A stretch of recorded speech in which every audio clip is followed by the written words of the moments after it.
Welcome, ladies and gentlemen, to the EU and CIS CS Awards, Jay. This year, 2022, 3 years running now. Indeed it is, yes. The Tier 2 CIS and EU Awards. Great to be here, you know, like a nice little like, way that we'd like wrap up the whole year, basically. And we've been doing it for the last couple of years, haven't we? Yeah. It's been a lot of fun doing these sort of things to look back on what has happened over the Tier 2 scene, all the up-and-coming players and everything that's happened in the lower-level leagues. So, yeah, I'm really excited, man. You know, it's good to be here. We're Christmas-ed out. Of course. December, so we're in the Christmas spirit, even though I really don't want to be. So, I'm a bar humbug kind of man, you know? Like, I dress in black all the time, but I brought out... It's nice to have a bit of colour. Yeah, no, I brought out my Christmas jumper for today, so per your request. Yeah. So yeah, I'm going to be excited to get into this one. And just to have a rundown, 15 awards. Yes. We give a first place and a second place. So yeah, I think we can just get started straight away. Sure. Best Young Player of the Year. Now, in this category, they're 18 or younger. So I want to get your second place to start things off, Jay. My Tier 2 players are two very young individuals because like, I feel like this year is defined by the year of the academy squads, right? I delved a lot into the academy teams, and I did pick out at least one player from the academy scene for my second place. And this one might actually shock you a little bit. Okay. But I've gone for Jim Pat as my second place player. I was umming and ahhing between putting him in first place and second because it really has been like such an impressive player for the Mouse and XT side. Obviously, he was introduced just before the big call-ups came through from all the other Mouse and XT players and made their way towards the main squad. And look, in his time in this team, he was able to top 4 in Academy League, won it once as well, played in a lot of the Tier 2 online cups and everything, and individually, he's just been such an impressive player for this Mouse side, you know? He has. The one caveat I would say is that he hasn't played top team competition just yet. Maybe that's what we'll see next year, of course. That's the reason why I put him in second place, right? Because just the fact of the matter is that he's been playing in Academy Leagues and he was able to do well in missed games, but nothing truly, like, you know, definitive when it comes to those Tier 2 cups, and even in the Tier 1 space, like, nothing really there for Jim Pat. I keep saying Fat, right? We're working on it. He complained to us about calling him Jim Fat, but that's just like a bad habit. Jim Pat, you know, like he's. I think the reason why he took my second place was because of how stellar he was, right? And I think you can agree that his individual skill is just truly there. He's a good player. I mean, he's getting some good praise from the community, getting good praise by the coach at Tobiz as well, and he's an anchor player too. So to see his numbers and to see his impact as high as it is, I think he's got a lot of growth, and I think only in the next year, maybe next year as well, we'll get to see what the true potential is. Yeah, I'm happy with that one. Okay, cool. So my first, you gonna go second place? I'll go second. You go second. All right, cool. Yeah, sure. We'll go seconds and firsts. Yeah, so I've done a little bit of digging here, and one player that did catch my eye at one of the RMRs was actually Soulfly out on Sangul, the Turkish player, the 18-year-old, nearly 150 maps played online this year, averaging a 1.12 rating.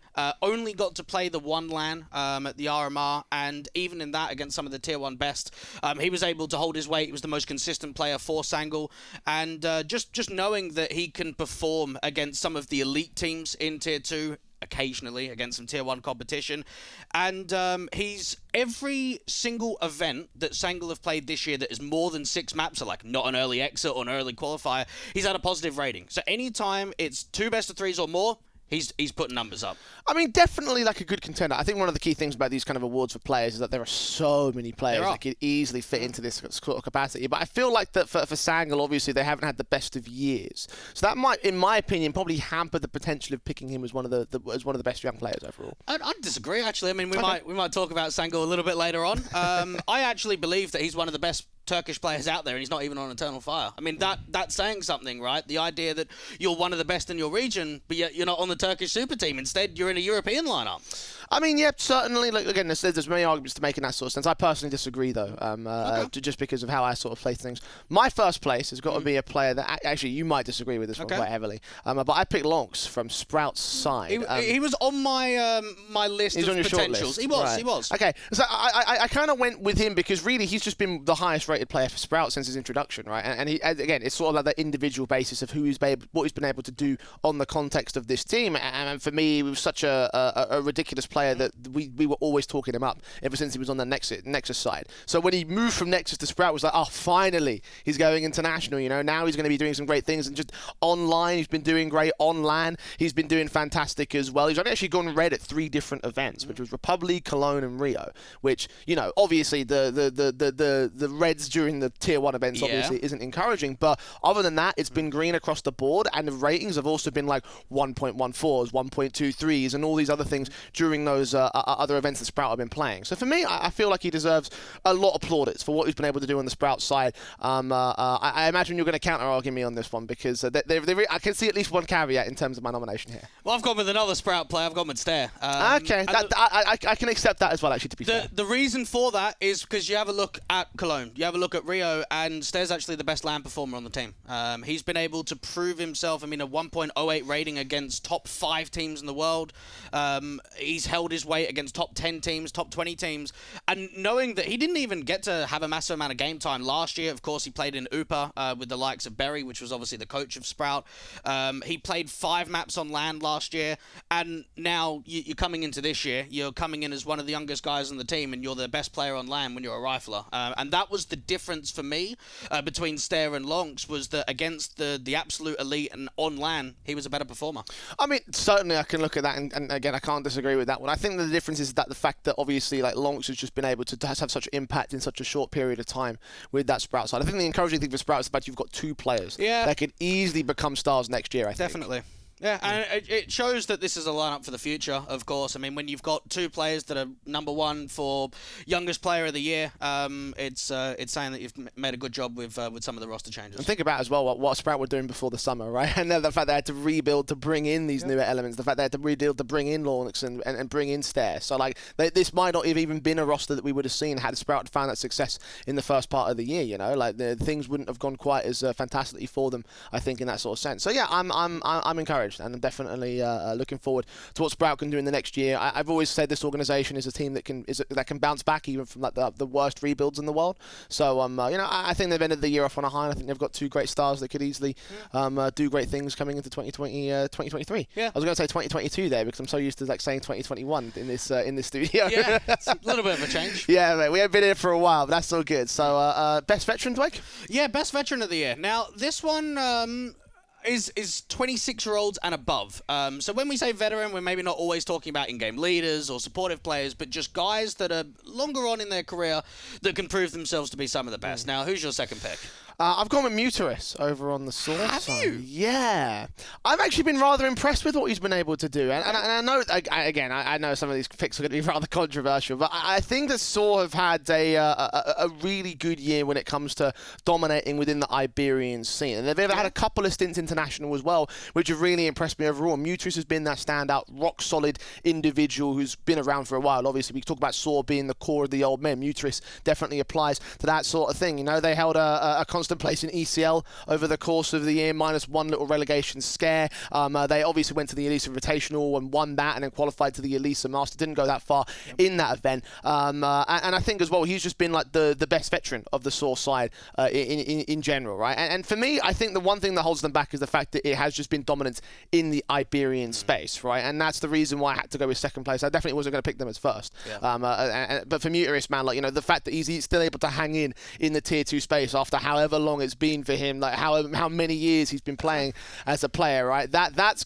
I think is something to be recognised as a veteran player, in my opinion. Okay. I mean, if I was to go with anyone from Saw, I probably would have gone Roman without even a question. Okay. But yeah, all right. My second place is Roy. And the reason for this, again, this is one that you might have to have a bit of a conversation about, because there is a disclaimer, right? You're on Fnatic, you just made top 8 at the major, but you have to think about the idea that he had the first half of the year on Copenhagen Flames. Yeah. And when we're looking at this year, we're looking from January all the way to December. And personally, I only looked at Fnatic as a tier 2 team until Rio.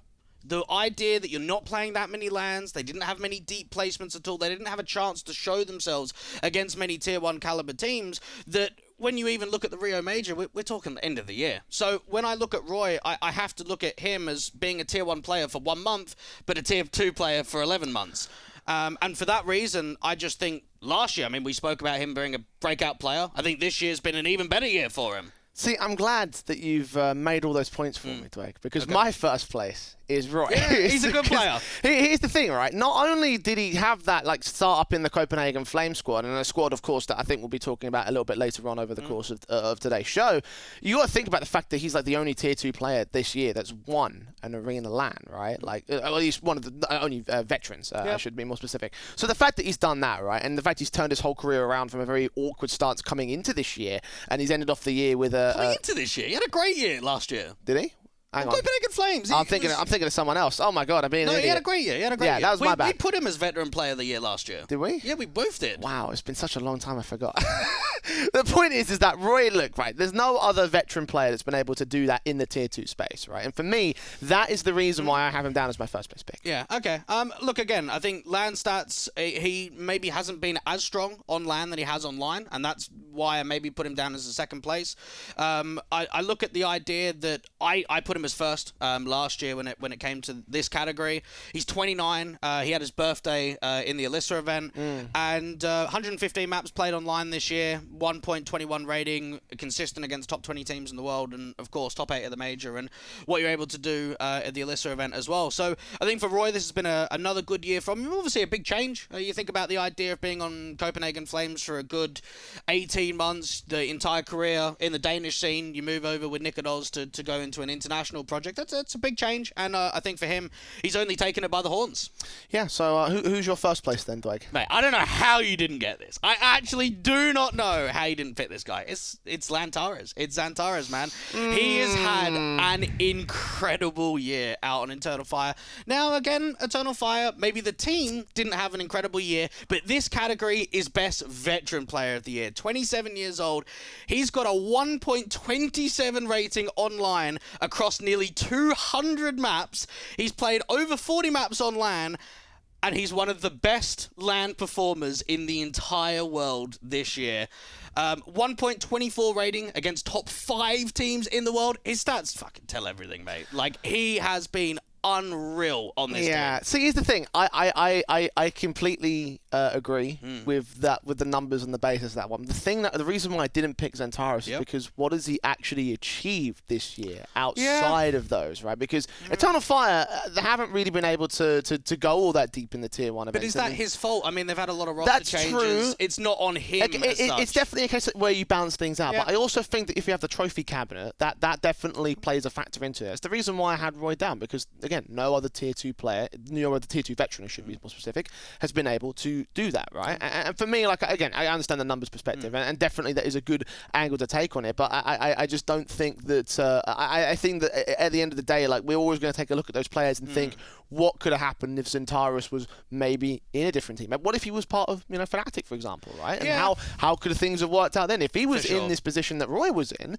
then I definitely would be singing his praises. I'd be like, oh, wow, well done, mate. Maybe even Player of the Year could have also come through for his own part of things. So for me, I'm looking at that and I'm thinking that, yeah, I accept that argument, even if I completely disagree. I mean, the way that I look at it is that it has been a tough year for Eternal Fire, but he's been the consistent element. He's been the one that's always stepped up, event in, event out, with a new IGL, with a new AWPer, with a new supportive player, with guys coming back from Valorant into the team. So with all of that in mind, that's going to be tough for you. And I think for Xantares, he really impressed me this year. We've always known for the last few years he's been a gun. He's been one of Tier 2's best. But yeah, this year in particular, since coming off of Big towards the latter part of last year, he's had a very good year for me. I definitely feel like I want to see Xantares really unlock himself, right? Because now that he's getting into veteran status, I think that he can do so much more than what he's been able to do in terms of this year. Like, again, individually, you can't argue with it, but I think there's trophies in this man. I don't know how he's going to get them, but it's probably just about keeping a stable roster. Like, I don't think it relies on him doing any better. I mean, you can't do any better. Oh no, absolutely. I don't disagree with any of that stuff. I think that I'd like to see him on a better roster if that's available to him. Whether he wants to leave Eternal Fire is, of course, a completely different concern, which we can get into in a whole podcast if we wanted to. Sure. But that's not what this is. So, most improved player, this is the award for, well, I guess it's pretty much self-explanatory. The player that's made the most improvement from last year to this year. Do you want me to start? Yeah, you go with your second player. My second place is, again, it's been the year of the Academy side, so I picked Poddy from ENCE Academy, because this guy came out of absolutely nowhere. He didn't have any real professional backing. He didn't have any matches at a relevant level, certainly not on HLTV. He had no Liquipedia page. I think he still doesn't even have a Liquipedia page. That's how unknown Poddy was when ENCE Academy formed and when he joined this particular roster. And despite all that, they've competed in Academy League. They've won the Heroes of Tomorrow event, and still he's been one of the highest rated players on this team. And coming from an absolutely zero background, I think that's impressive and deserves some recognition for me. Yeah, he does. I mean, I got a chance to speak to Poddy in person only last month, and I think for him, inconsistency is definitely one of the things that's going to be targeted, but he can show very good performances. And I think if you look at certain games, if you look at the Miss Games event in particular, he is a standout player. It's all about being able to work with that form, grinding, working hard. But, I mean, if you look from last year to this year, it's a no-brainer. Yeah, okay, so... Yeah, mine's a no-brainer as well. North Macedonians, Jay. Anyone that comes to your mind straight away in that team? Because there's only one player on that team. Yes. Yeah, Kakanito, mate. This is a guy that I think his career as such was known in the pugging scene for many years. I think back to when he was playing on like Tenerife Titans. He played in like some of the Saudi leagues for a little while, playing on those LAN events. Again, in mixed teams. He never played on a professional team. He actually debuted on HLTV in April of 2019, standing in at a small local LAN. So you take your account of just how many years ago that really was. He played 2 maps on HLTV in 2019. He played 5 maps on HLTV in 2020. Last year, completely on mixed teams, playing in ECA Cash Cups and, all the qualifiers and stuff like that. He then gets a pick up to Blue Jays, and he's one of the best players that Tier 2 has seen. He's one of the best players on that lineup. And they attended 2 LAN events. They won both of them. He was the top-rated player in both LAN events. So I think for Kakanito, he's thoroughly impressed me from going to a non-professional background into your first professional team and just doing so much with the likes of Blue Jays. And certainly when you think about like Blue Jays and who they were prior to his addition, right? Like they weren't exactly a team that we talked about in the top end of the Tier 2 conversation. Probably not even talked about them in Tier 2 capacity at all at a certain position. And now they've been doing so fantastic. And would you say it's down to Kakanito's addition? Yeah, probably. I mean, he's pushed them into the top 30 on HLTV. I think just before the end of last year, they were about 120, 111th, about there on HLTV.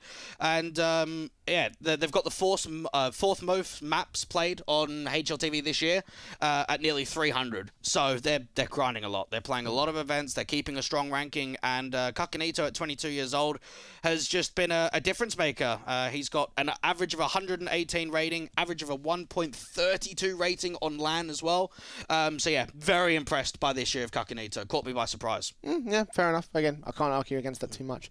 My first place, though, again, comes back to who's been able to win the events this year. Okay. Right? And much like how it's praising Roy for being the only real veteran to be able to win an arena, I've got to praise Pepzor for what he's been able to do this year. Right? You think about what last year, he was still finding his sort of place within the Scandinavian sort of scene, playing in the frag leagues, playing in all of the lower level competitions, and then he got signed up to Fnatic Rising, and then it was still sort of like, well, that whole team was still finding its footing coming into this year, and then Pepzor starts to find himself. He finds his footing. He starts standing in for Fnatic on a couple of occasions. Yes, a couple of very awkward results, but then come the end of the year, things really pick up for Pepzor, and he starts placing top 4 in Academy League. He won a season of Academy League, very similar to what I was talking about earlier with Jimpat, but in this case, he also goes on to stand in for Crims at the Elisa Masters and then win the whole event and look so good in doing so. So for me, I look at Pepzor, and if you want to take a look at sheer improvement compared to like level of competition he was at the start of the year versus where he was at the end of the year, Pepzor's had like the biggest increase in my mind. Yeah, it's not a bad shout at all. I think he's had a very successful year.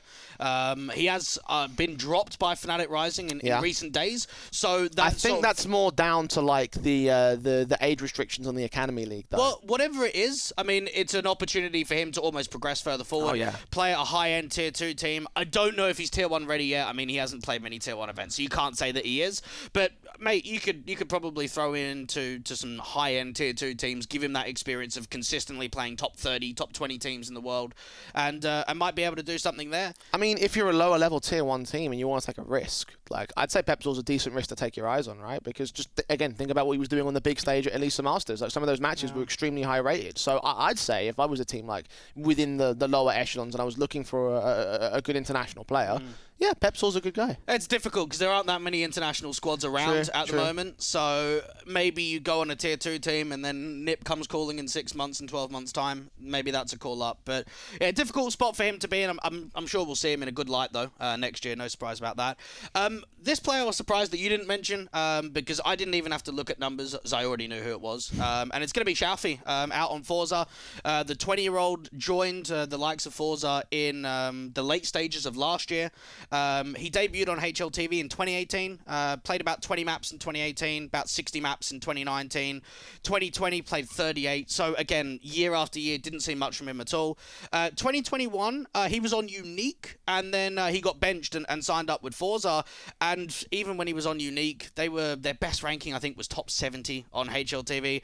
He joins Forza, and you're already in the top 30, like as soon as you join that team. And for this guy, 188 maps played online, 1.17 rating. On LAN as well, he's the best performer from Forza. And I actually think he's their best player on the team, even with Zorti being the AWPer. Xiaofi's an incredible rifler. He's had one of the best years out of the majority of Tier 2 players.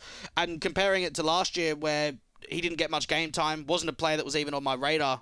He's had an incredible year with Forza. I do love how we have like very different philosophies to these awards, right? Because you're talking about the consistency of what Xiaofi's been able to do. I'm thinking about the sheer just increase of who's been the most improved when it comes to their competition at the start of the year versus the end of the year, right? And in that sort of sense, I think both players are very deserving of their first place awards, right? Again, there's arguments to make for both of them. You got a good shout in terms of Forza. I'm surprised you haven't picked more CIS players, if I'm being honest, so far today. Yeah, well, again, I think with the majority of them, they've already caught your eye. That's the thing. I feel like with European players, you maybe get a few more that you can look at, but with the CIS, like, you already know all of them. You've already seen so much of them, so it's very difficult to spot a player that you're unfamiliar with or someone that you haven't seen much in. But yeah, Xiaofi's been so solid from Forza this year, and I'm so happy that he's like part of that core still, that he wasn't the one getting dropped because he's their best player. So it makes a lot of sense there. Speaking of best players, we've got best players in the scene. I wonder if Xiaofi will end up appearing in your awards. I guess we'll find out. Now, mine might be a little bit controversial. Okay. My second place has gone to Sun Pius. Because it's all about individual basis, again, for me on this one. He burst onto the scene in the Movistar Riders, farming up the Tier 2 tournaments, and then the Movistar side had this incredible run at Challenger, and then on to Cologne, where they placed top 4. I think we'll be talking about that run a little bit later on over the course of today. And then after that, he joins up with Ents, and in Ents, he's looked very, very good to me. He's been the highest rated player for the Ents side on the big LAN stages, like Elisa Masters, like Pro League, like Rio. He's held consistent form as an AWPer. And I think that even though Ents have not been able to capitalise upon that form, I think Sun Pius should be recognised for the year that he's had, because who was he coming into 2022? Like, in 2021, he wasn't all that well known. I mean, he was starting to find his footing again, but I think about what he's been able to do and what he's been able to achieve, the jump into the Tier 1 atmosphere, having spent the first half of the year in the Iberian scene, and I think that he's made the transition very, very well, and I think success is on the way for him. Yeah, it could be. I mean, it wasn't someone that was on my radar for this category at all, but he's had a good year, and I think he's been able to prove that, okay, we've done very well as a national team, let's make that jump. Let's make that next step to playing at a Tier 1 level and getting more lands under your belt. So he's one of the very few players that actually gets the chance to do that step as well. Yeah, there's not many. The fact he's not only taken that step, but also succeeded in his own role, I think that's to be commended. Yeah, maybe we'll have to see more from him. I mean, to my eyes, Ents haven't done much since bringing him in. And that's why I've only put him in second place. Yeah. You know, that's my key thing. Just because you're playing well, if the team's not doing well, then how great of an AWPer are you? You also put Centaurus down as best veteran, and Eternal Fire have also not been doing that well, so, you know. But you have to hold them to a different degree, don't you? I mean, when you're playing in the Tier 2 scene, when you're not getting as many opportunities on LAN, when you're not in that Tier 1 circuit, how are you meant to continue to find results? You have to look at different perspectives. I mean, my second player is Deco, out on 1 win. Okay. We knew that he was a very good player last year, and this year, I mean, we even got to see him at the RMR. And what impressed me the most is that he performed against Spirit. He performed against Forza. He performed against G2. He performed against Cloud9. They had, I honestly think, the toughest run at an RMR that I have ever seen. The fact that OneWin are playing, like, 4 high-end Tier 2, Tier 1 teams. And then we casted that game that they had against Fnatic, which was obviously in the last round, which they didn't quite come through in. It was a bit of a disappointing performance from Deco. But I think seeing him on LAN, because that was always the question, what is Deco going to be like on LAN? And the idea that he performs against Tier 1 caliber teams and holds his weight, I was thoroughly impressed with Deco this year. 20 events with 1 win, 18 of them with a positive rating. He finished this year being the 13th highest rated player in the world, and just a class act. Always impressed when Deco's on the server. He can win games by himself. He's one of those players that's just got so much X Factor potential. Yeah, I mean, I did consider Deco. I think the reason why I didn't pick him was because we were so impressed with him last year that it wasn't really a surprise. It wasn't, but I guess it's a surprising category. Yeah, again, if you're strictly going with the best player, then strictly speaking, who was the objective best, then fair enough. You know, I can see where you come from in that sort of perspective, in that sort of sense. So, you know, and I imagine that's probably going to influence your first place pick. For me, again, I'm looking a lot of the results, and my first place pick is actually going to have some bleed over with the most improved player. I've gone with Pepzor again as because best player of the year. You're having a laugh, aren't you? Are you serious? I've got to look at things from the perspective of the achievements, right? And again, I think that at least the Masters is very important to the Tier 2 space, right? I mean, I had to and ah it quite significantly, and I really wasn't sure where to go on this one. So that's why I said it's going to be a bit more controversial.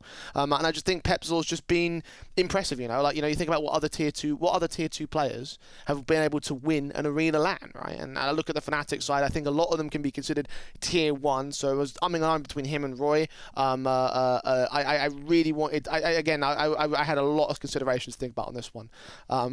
So, you know, I like I said, a bit controversial and a little bit.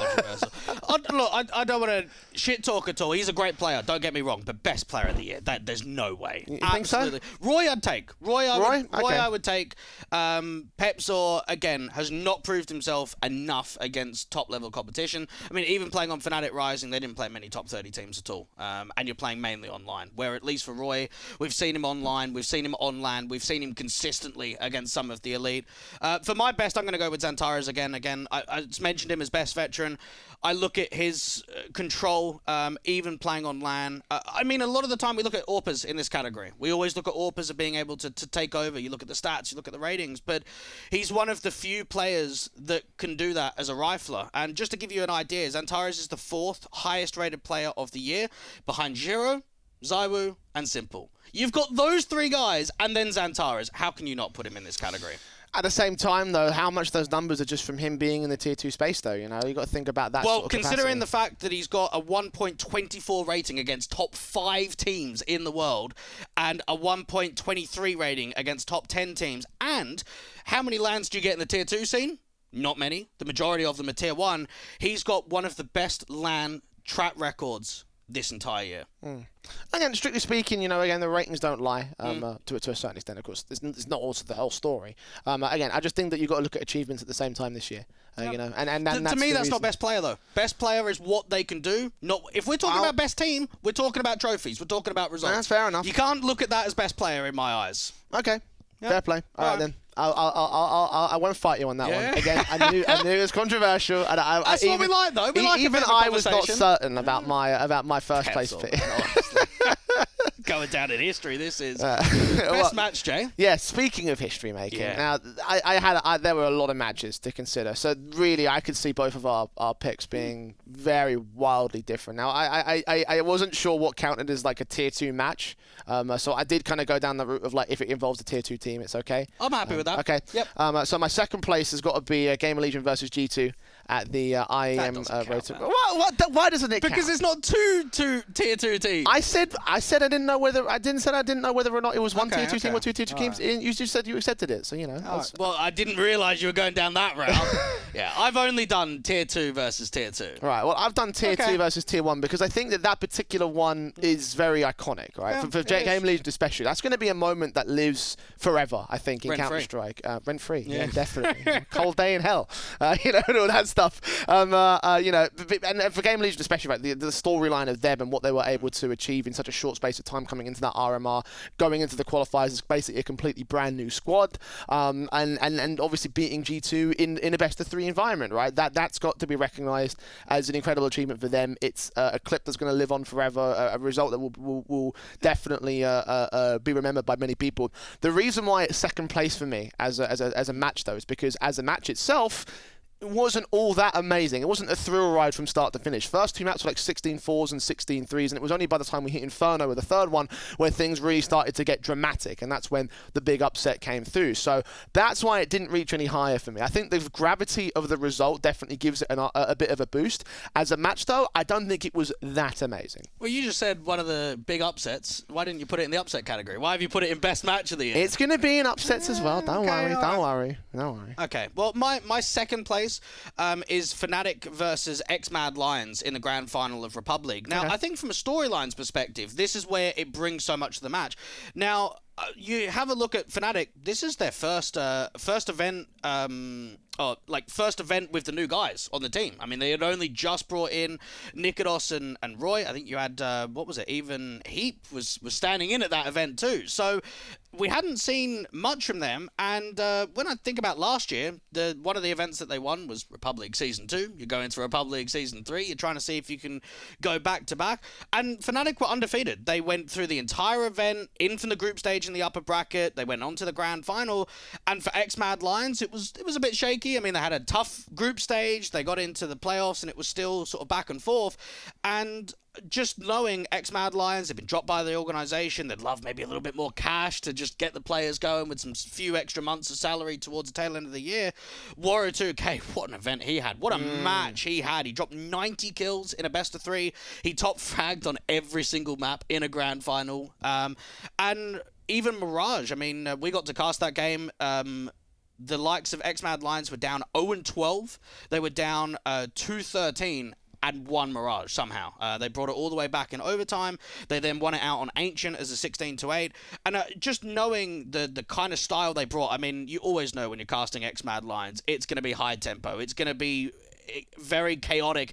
It's going to be clutch after clutch, and I think we had some insane moments from Red Star. JL gave us some really good moments too, and even just hearing from them in the interviews after the game, they just wanted it so much. So that to me is like the classic tier 2 underdog of XMad Lions having an incredible run and then proving it in the grand final. I mean, that could also be one nomination for like the biggest upset, right? Because you've got to think about the dead team syndrome, right? Like, you know, no one looked at XMad Lions and thought they were going to be able to go as far as they did, let alone win that matchup. Maybe right? upset tournament, maybe not upset match. Yeah, fair enough. I mean, obviously Fnatic were in a bit of a pickle at that time as well, so you've got to consider the... I don't think there was a heavy favoritism in that match. I think we spoke about it at the time, the idea that Fnatic had core 2. They only just brought Roy and Nikodos in, and they had Heap standing in too. So even for Fnatic, they weren't solid at that point at all. Yeah, I mean, I don't know. There was something very disenchanting about that match for me. Okay. I think it was because of those extenuating factors. I didn't really consider the game because of the fact that it was just Fnatic were in a very weakened form. Yeah, that's true. Again, there's plenty of matches you could have chosen from in terms of how this whole thing was played out, of how the whole year's played out. My first place is a LAN match at EPL conference. It was Falcons versus Heat. Oh, the French derby. The French derby. That was a very good match, and the reason why it took first place for me is that even though it's not like a very big name sort of like scenario, it was a very important match because it showed who was going to qualify for ESL Pro League. But as well as that, I just think it was a very good match in general, right? The last map didn't quite deliver. The last map didn't. That's the only thing that I looked at, is that map 1 and map 2 was very competitive. But again, think about why I put Game Legion G2 as second place, right? Because map 1 and map 2 weren't that great, but map 1 and map 2 were fantastic for Falcons versus Heat. I think it was a very competitive affair. You could feel the passion in the way that the match was played out, and I think there was a lot of general expression in that French derby. I really enjoyed that one. It was one that really stuck out in my mind throughout the course of the year. Obviously, we casted it, so obviously it's going to stand out in that sort of sense. And for me, I just feel like it was a perfect representation of what Tier 2 can do in a Tier 2 LAN with high stakes involved, right? And I think that for Heat, it was a good confidence booster going into the Pro League. Obviously, they didn't do much in that Pro League, but in terms of what they have found in conference, with the run that they had, with the difficulties they had with Endpoint, for example, earlier on during the bracket, I think that was a great way for them to cap off their tournament run and end it on the final day with a defeat, with a win rather, above their local rivals. I'll accept that. I mean, for my first, I went with a game at the Antwerp RMR, which was Sinners versus B&E. Of course, this was a game where B&E had only formed 2 months before this game. They just parted ways with Blink, and this was the first LAN for B&E. So your first LAN, you're going into the Antwerp RMR. It comes down to a 2-2 game to qualify to the major. Now, at the time, you had Neofrag on the other side, who we talked about him last year, was playing at an unbelievable level, and he still was in the very early months that Sinners had. It was a match that ended up going the distance, went 3 maps, went 16-14 out on last map of Inferno, and there's just so much on the line. Both teams, I mean, what that would have changed for Sinners. You think about if Sinners qualified to the major, maybe Neofrag stays. Isn't that like their second opportunity as well? In like there's many in like the last couple of RMRs to qualify. That was one of the closer ones for them. Yeah. So yeah, that was a shame for them. Obviously, Neofrag ended up leaving the team to OG slightly after that affair. But for B&E, that was the famous monitor being like punched forward when they're all celebrating, because it's a huge moment. It's a massive game where both two Tier 2 teams are looking for that chance to qualify for the major. It gives me a lot of nostalgia and throwbacks to, of course, the Fiend and Copenhagen Flames game that we had last year. Very similar this time again. One game, loser goes out, winner qualifies to the major, and it ends 16-14. You couldn't have asked for a better storyline than that. I can accept that. Again, there are so many matches. And the thing about this kind of category is the fact that it's the kind of one where it's very emotionally tied to whatever you do. Like, definitely. you know, again, the reason why I picked the Gamer Legion one is because obviously it's such a huge moment in history, and I picked the how Falcons versus Heat one because it stuck out in my mind as one of the better matches I've casted over the course of this year. So it's like, you know, and then for you, obviously, focusing on the RMR with the storyline involved with that whole major cycle, like any good match, I think, could possibly be a contender for this kind of category. So I don't know. I'll throw a little Twitter thing out there. Go ahead and tweet us. Let us know what your favourite match of the Tier 2 scene was this year, and we can boost those numbers and get that engagement up so we can put it in our next package and get some more work. That sounds about right. So, right. Biggest upsets, which is obviously the biggest upset from a Tier 2 team taking on a Tier 1 team. There have been quite a few this year, haven't there? There's been a couple. I mean, I was actually having a chat last night with some colleagues about this category, and there was even some few that I didn't even think about. So there's a couple, there's a handful. What's your second one? Well, I definitely wanted to keep it to like the Tier 1 events when it came to the upsets, because obviously those are the big stages. That's the big moments where it's like, okay, well, if you take an upset here, then you've proven it to be a pretty significant upset at that. So my two are from RMRs and from the IEM circuit. My second place is Movistar Riders beating Vitality at IEM Cologne. Not only because they beat them twice. Yeah, the best. Well, they had the group stage. They had the play-in stage, which was a 2-0, and we were just like, what the hell is going on with Vitality? And then they went on to the group stage where they rematched them, and then they did it again in 2-1, which was so significant because it knocked Vitality down into the lower bracket, and then of course got them eliminated. So by extension, Movistar Riders did eliminate Vitality, and this is before we were really considering them as like a contender in the playoff stage as well. So like, this is Movistar Riders coming in off the back of the momentum of the Challenger event in Valencia, and then doing all the work that they had done, and then proving themselves after the fact. The reason why it's second place was because Vitality were in such an awkward position at that time, because, you know, like, they just sort of mashed together the French and Danish teams. This was before Spinks came into the roster, so looking back, hindsight being 2020, you can see why they lost that match and why they got in that position in the first place on the Vitality side, which is why it got no higher than second for me. Yeah, I don't think that's a massive upset to me. Like, it's an upset. So? No, not really, because I think Movistar Riders, I think even coming into that event, they were ranked 14th on HLTV. They'd just come off the back of doing very well at the Pro League, very well at Valencia. And for Vitality, we knew that they weren't going to be at full strength. So, yes, it's an upset. Is it the biggest upset of the year, Jay, across January to December? Second place, though. You know, again, I don't think it's the biggest one. I'm not going to accept that one, but all right. Really? Okay. Yeah. Well, what's your second place then? My second's Gamer Legion versus G2. Really? Yeah. You don't think that that's an upset? I put it down as first place. No, well, hang on. We haven't got to first just yet. Yeah. Look, for Gamer Legion, they were ranked 60th in the world, up against G2, who was 5th at the time. It was a 2-1 game, 4th round of Swiss, 1-2 elimination, so knocked G2 out, allowed Gamer Legion to have that run to qualify. And I think Acor dropping 30 on map number 3, having a very solid Mirage, having a very tight-knit Inferno towards the tail end there. IM being very consistent across the series as well. So for Gamer Legion, it's a huge result, probably one of the biggest ones for the organisation. But for me, it's not the biggest upset of the year. There's one that tops it, Jay. I don't know about that one, mate. You got to think about. Obviously, I've got Gamer Legion G2 as my first place. You know, as my first place for biggest upset, because you got to think about it, right? Gamer Legion, who were they going into that RMR? They were a completely brand new team, disparate parts thrown together. You know, people who are yet to prove themselves, and they've come together. They've beaten one of the best teams in the world compositionally. You know, I mean, no one saw G2 losing to Gamer Legion at all. Like, no one saw Gamer Legion even contesting G2. Not only did they batter them in one map, they also took the third one in handy fashion, beating out one of the best prospects we've ever had in the RMR, eliminating G2 from the major cycle. Like, that's got to be a huge upset. Yeah, it is. It 100% is. And that's why I've got it in this category, but I just don't think it's the biggest upset of the year. What is the biggest upset then? B&E beating FaZe at the major itself. 0-2 game in the Legend stage, and B&E knock out FaZe, who are meant to win the major. You have to look at it from the perspective, going into the Rio major, people had FaZe pinned to win it. Not to be a contender, not to be a playoff running team, but to win the major. And B&E, out of all teams, are the ones to upset them. That has to overtake it without even a doubt. Think about what happened. Vertigo goes to overtime. Go into Nuke, okay, it's not that easy. They only manage 8 rounds. You go into Mirage. You're 4-10 down. You're 10-15 down. You push it to overtime. It goes to double OT, and then you do it. And then you get one of the biggest upsets in for B&E. I mean, that's their biggest upset to date, without even a question there. And knowing that pushes FaZe out of the tournament. Maybe if it was a 1-1 game, it wouldn't be as much. But it's a best of 3 to eliminate FaZe out of the Legend stage. I'll be honest, I trauma blocked that one because it would ruin all my pick'ems on that one single victory. But so now that you remember back, does that overtake it? Yes. It you know does, what? Yeah. If I could redo that, obviously I'm not going to do that now. But if I could redo my nominations, then yeah, to be fair, that is a huge one. It might actually be one of the biggest upsets in years. I mean, people were saying that it might even be in the history books.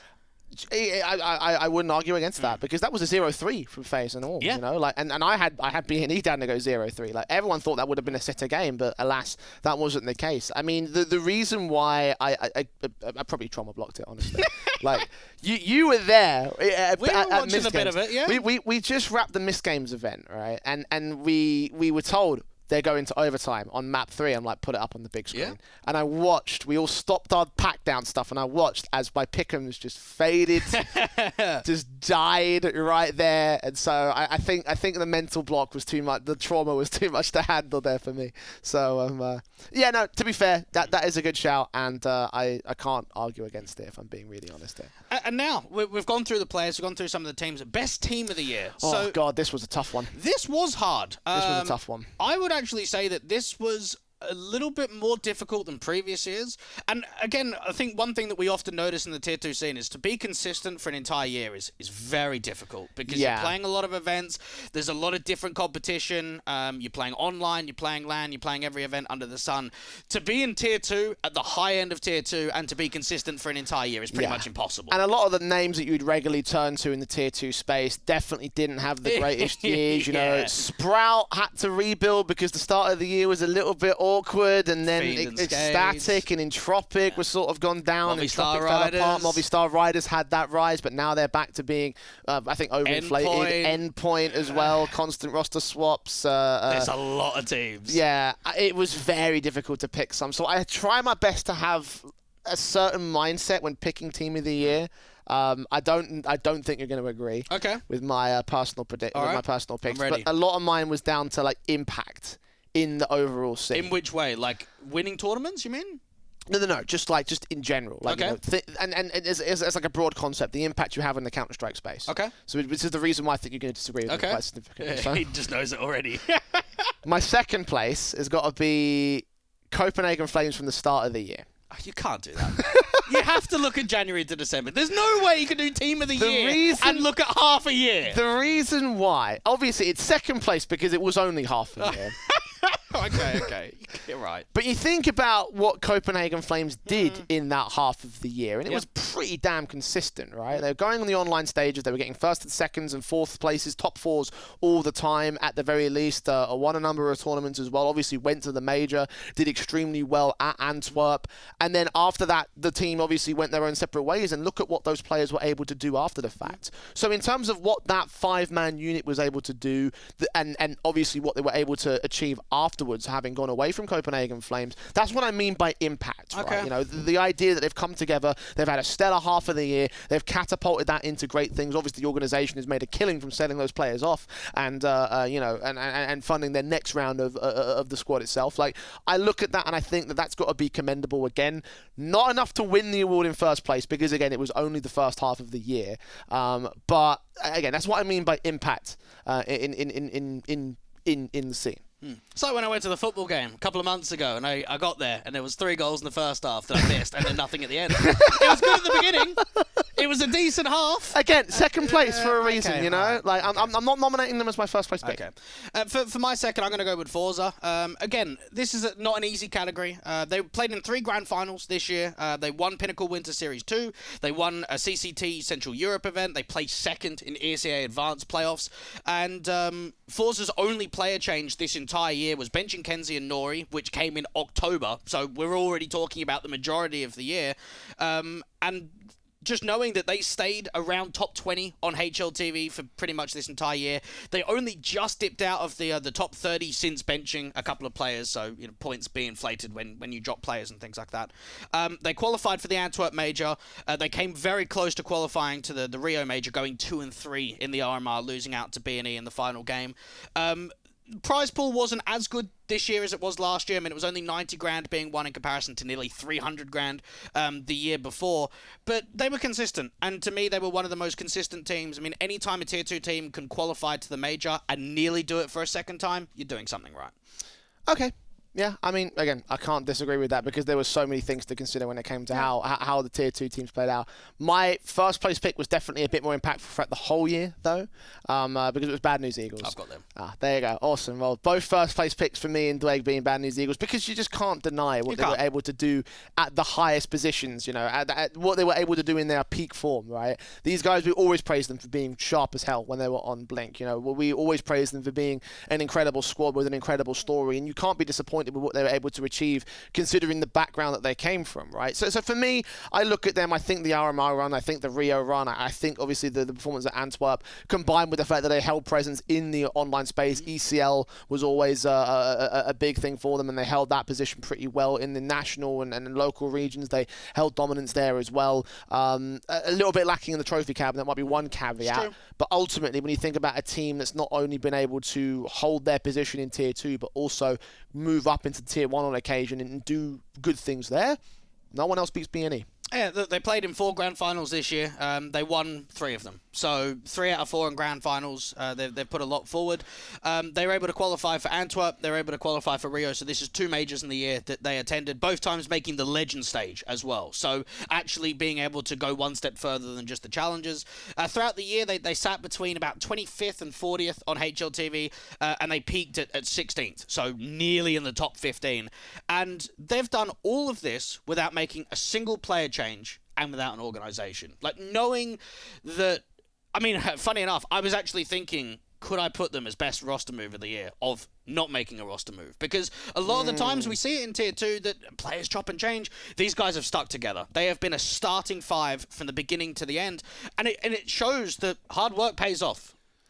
Yeah, I mean, I don't know if I'd agree with the whole roster move thing. That's why I didn't put them in, but exactly. I was thinking about it. Yeah. I don't get it. I think I'd debate on that particular front. But yeah, again, bad news Eagles team of the year. Can't deny that in my personal opinion. It's actually funny you mentioned the roster moves because that's going to be our next category.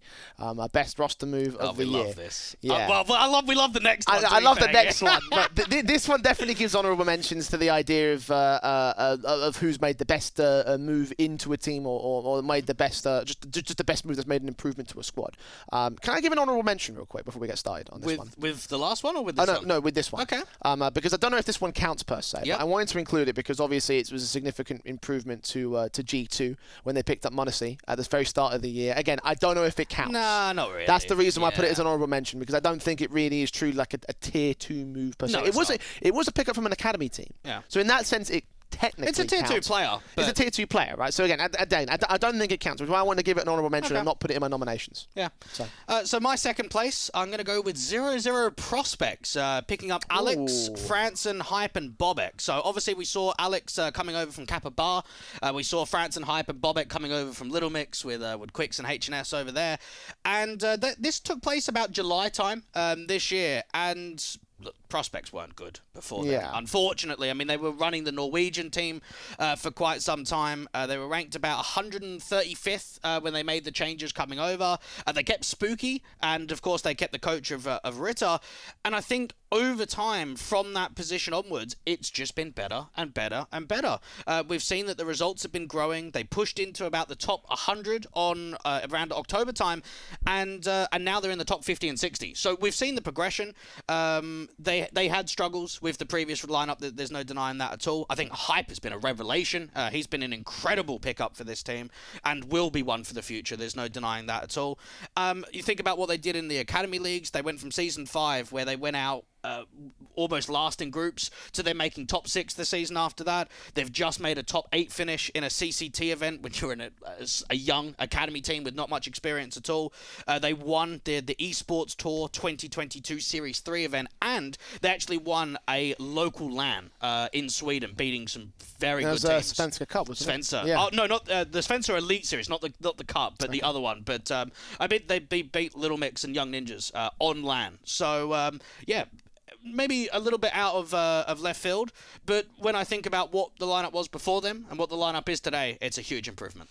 Okay, I mean, yeah, definitely when it comes to improvements in general. I think the one thing that would hold them back is the fact that it's not truly been like a tier 2 dominance sort of thing, right? No, it's not been a move but that has been able to give dominance in tier 2 space. At the same time, though, what has? Yeah. So I guess I respect that. For me, I went with another academy pickup for my second place. Mouse and XT picking up Jimpat.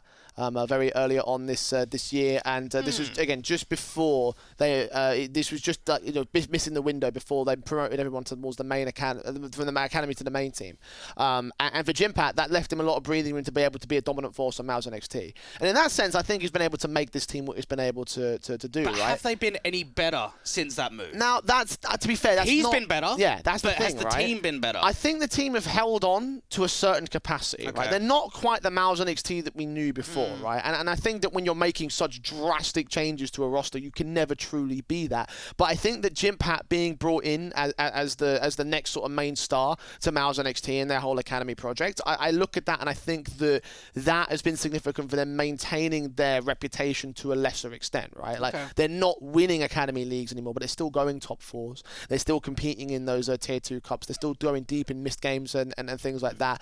And I think a lot of that's been down to the fact that Jimpat has been as great as he has been. So in that sense, I can see Mouse and XT is more of a damage control move. That's why it's second place for me. Okay. But that whole that whole situation, I think, was very significant and very important to the Mouse and XT side. The fact that they have him in the roster, the fact that they made that move at the right time, I think that was very important to them. Yeah, I might not agree with that one, but again, I'm not going to argue again. Yeah, my first place is going to be Sangul again. Actually, picking up Skrunk, Corey, Kirby, and Tugux. Now, the old roster, which was Major and Paz and Engine and Hardstyle, they went over to Valorant. They just decided to get up and leave towards the end of last year, and this is a team where you've got one player and basically everybody else is coming back in to try and do a rebuild.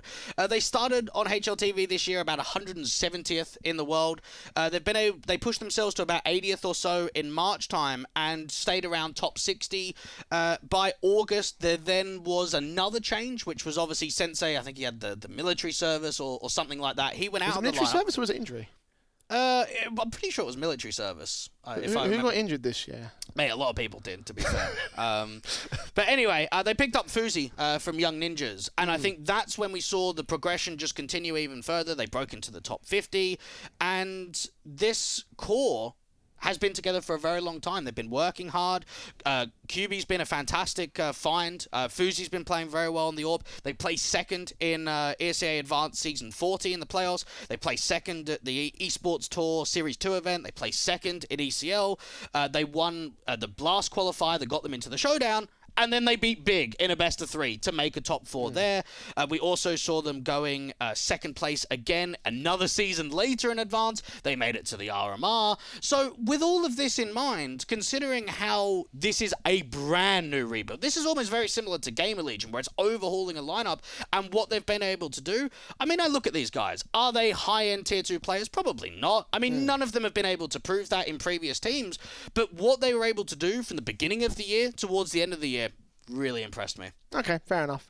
For me, my first place has got to be the Gamer Legion move, honestly.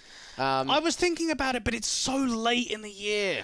But think about what they did in that time, though. You know, like think about what they were able to achieve when just coming from essentially like a complete scratch, a complete rebuild, doing all that great work, qualifying for Arma, making the major, and even the Elisa Masters showing. Like, it wasn't fantastic at the end of the year, but you got to think about the achievements they made in such a short space of time. You know, it's difficult one to weigh up because I understand why you wouldn't pick it, but I think that personally, this Gamer Legion roster was better than that than the team that you just picked up there.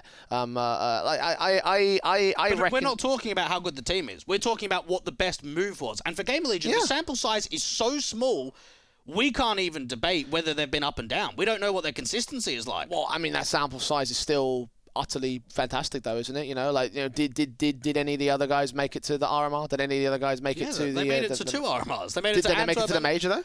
No, they didn't. Exactly. But we're not talking about what the achievements of the team is. We're talking what is the best roster move. But those achievements will only qualify by fact of making that roster move for Gamer Legion, you know? Again, I understand why you wouldn't agree with it. I mean, the thing that I would even counter that is that they had an overtime in the round of 64 in an online open qualifier before they even got to the RMR. They lose that.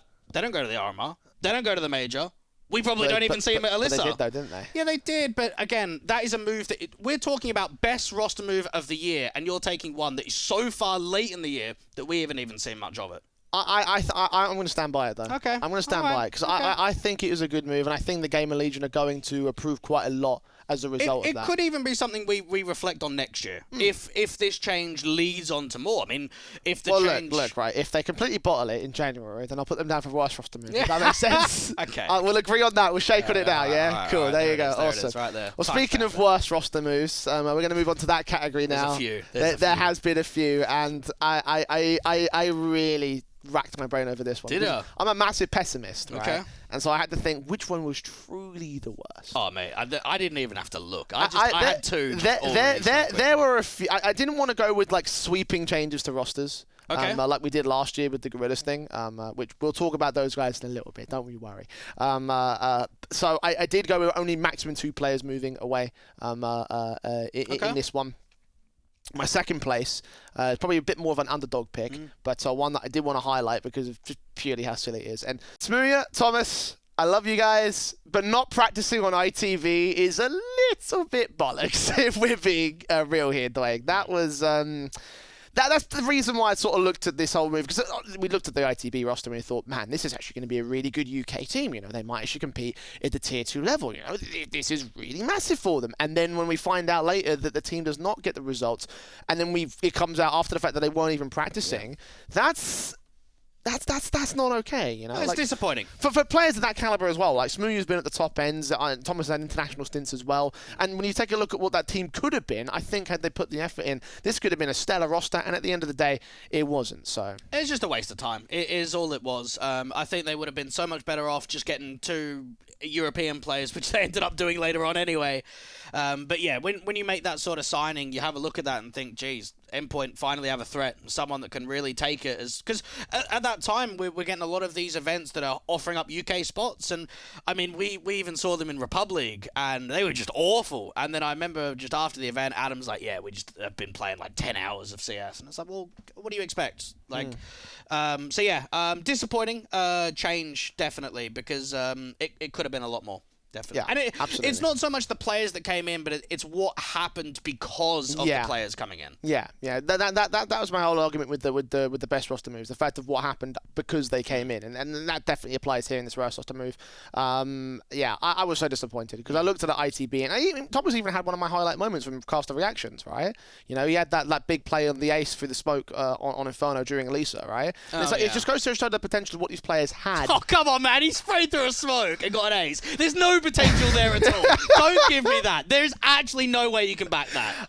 Look, right, that's just one example. Okay? That is not an example. He got an ace spamming through a smoke. Look at his potential, honestly. I still stand by it. I'm going to stand by it. All right. Well, this whole show should have just been me pissing him off as much as possible. Like, it would have been great. My second place did annoy me a little bit. Chauzy over to Apex. And I think we got to cast quite a bit of Chauzy last year when he was playing on Galaxy Racer, when he was playing on Savage. The youngster showed insane form towards the end of last year. He was the main AWPer. They were dipping in and out of the top 50 at the time, and this looked like it was going to be his large break. He was going to get an opportunity of playing in a high-end Tier 2 team, a lot of strong players around him, and he starts rifling. Like, you pick up an AWPer and he starts rifling. What is going on there? 2021 averaged a 1.12 rating. 2022 averaged a 1.0 rating. Definitely a huge step back. And he was so promising towards the end of the year that I think a lot of eyeballs were on him to be a star AWPer for Apex. Now, if Nork was already there, you just don't get Chauzy. It's just as simple as that. If you've already got an AWP, you don't pick up Chauzy. And I think that's plummeted his stock. I don't think many people are going to be interested in picking this guy up anymore until he can prove it at maybe even a lower level again. But the change itself was just role-based. You don't bring in an AWPer and put him on a rifle. Simple as that. Yeah, I mean, it hasn't helped the team either, has it? Like, they haven't really benefited from that position. Like, they've been in a bit of a dire spot themselves, haven't they? Yeah, well, it didn't help at all. I mean, team didn't do well, he didn't do well, and he's now benched. So yeah. I think there's been a few of those roster moves, haven't there? Like, where they've brought in a player with a specific role and then they've completely changed that role in the Tier 2 space. No, there hasn't been that many on Apex, to be fair. I mean, not on Apex specifically, but just in the scene in general. Yeah, but that is going to happen. Yeah. I mean, maybe not so much from an AWPer to a rifler, but you will get players that move from anchor players to support players, because sometimes if you do need to make the step, you do need to change. There's no denying that. But changing between AWPing and rifling is quite a large change, to be honest. Okay. So, yeah, that's my second pick. All right.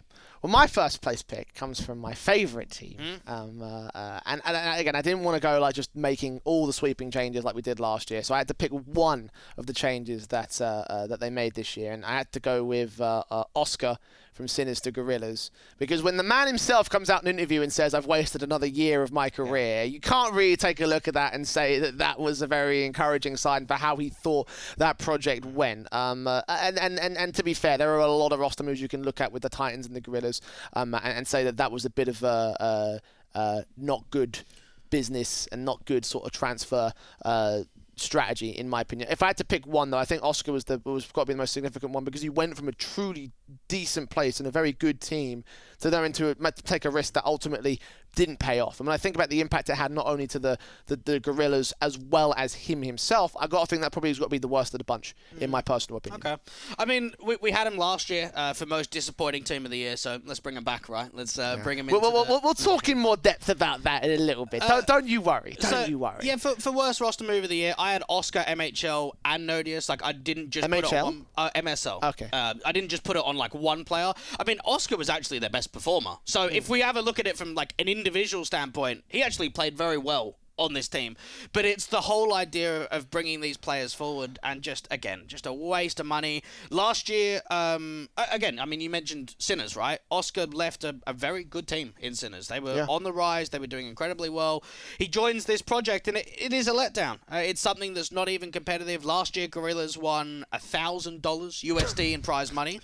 This year, Jay, did, didn't they? Oh my God! How much do you reckon they won this year, Jay? Oh, a couple hundred at best. Yeah, 1,500. So there was an improvement. Oh, okay, all right. But look, they were laughing stock last year.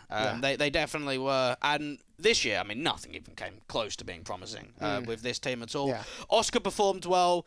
Nodius didn't perform well at all. He's actually now found himself on Trek and is actually doing very well over there. So he's just trying to get out there as quickly as possible. Played Australis yesterday.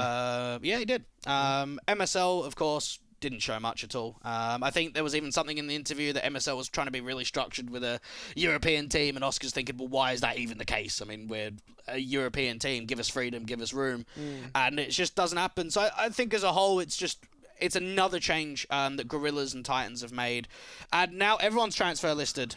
Sunny's off, Oscar's off, Supra's off, LMBT. I mean, what a waste of time this has been for the last year. Yeah, we'll hold on to that. Just put a pin in that thought for a minute, because we'll definitely be talking about them in the next category. But just to put a cap in that, I think the Oscar maybe is the most highlighting one, because not only did it hurt his career, I think it tanked two teams with both Sinners and Titans being where they were. So I would disagree on that. I mean, again, because Forzy to me seemed like a fairly decent one-to-one comparison. The one that hit them the most was Neofrag losing. Like, that was the one that hit them the hardest. I don't think Oscar really helped it though.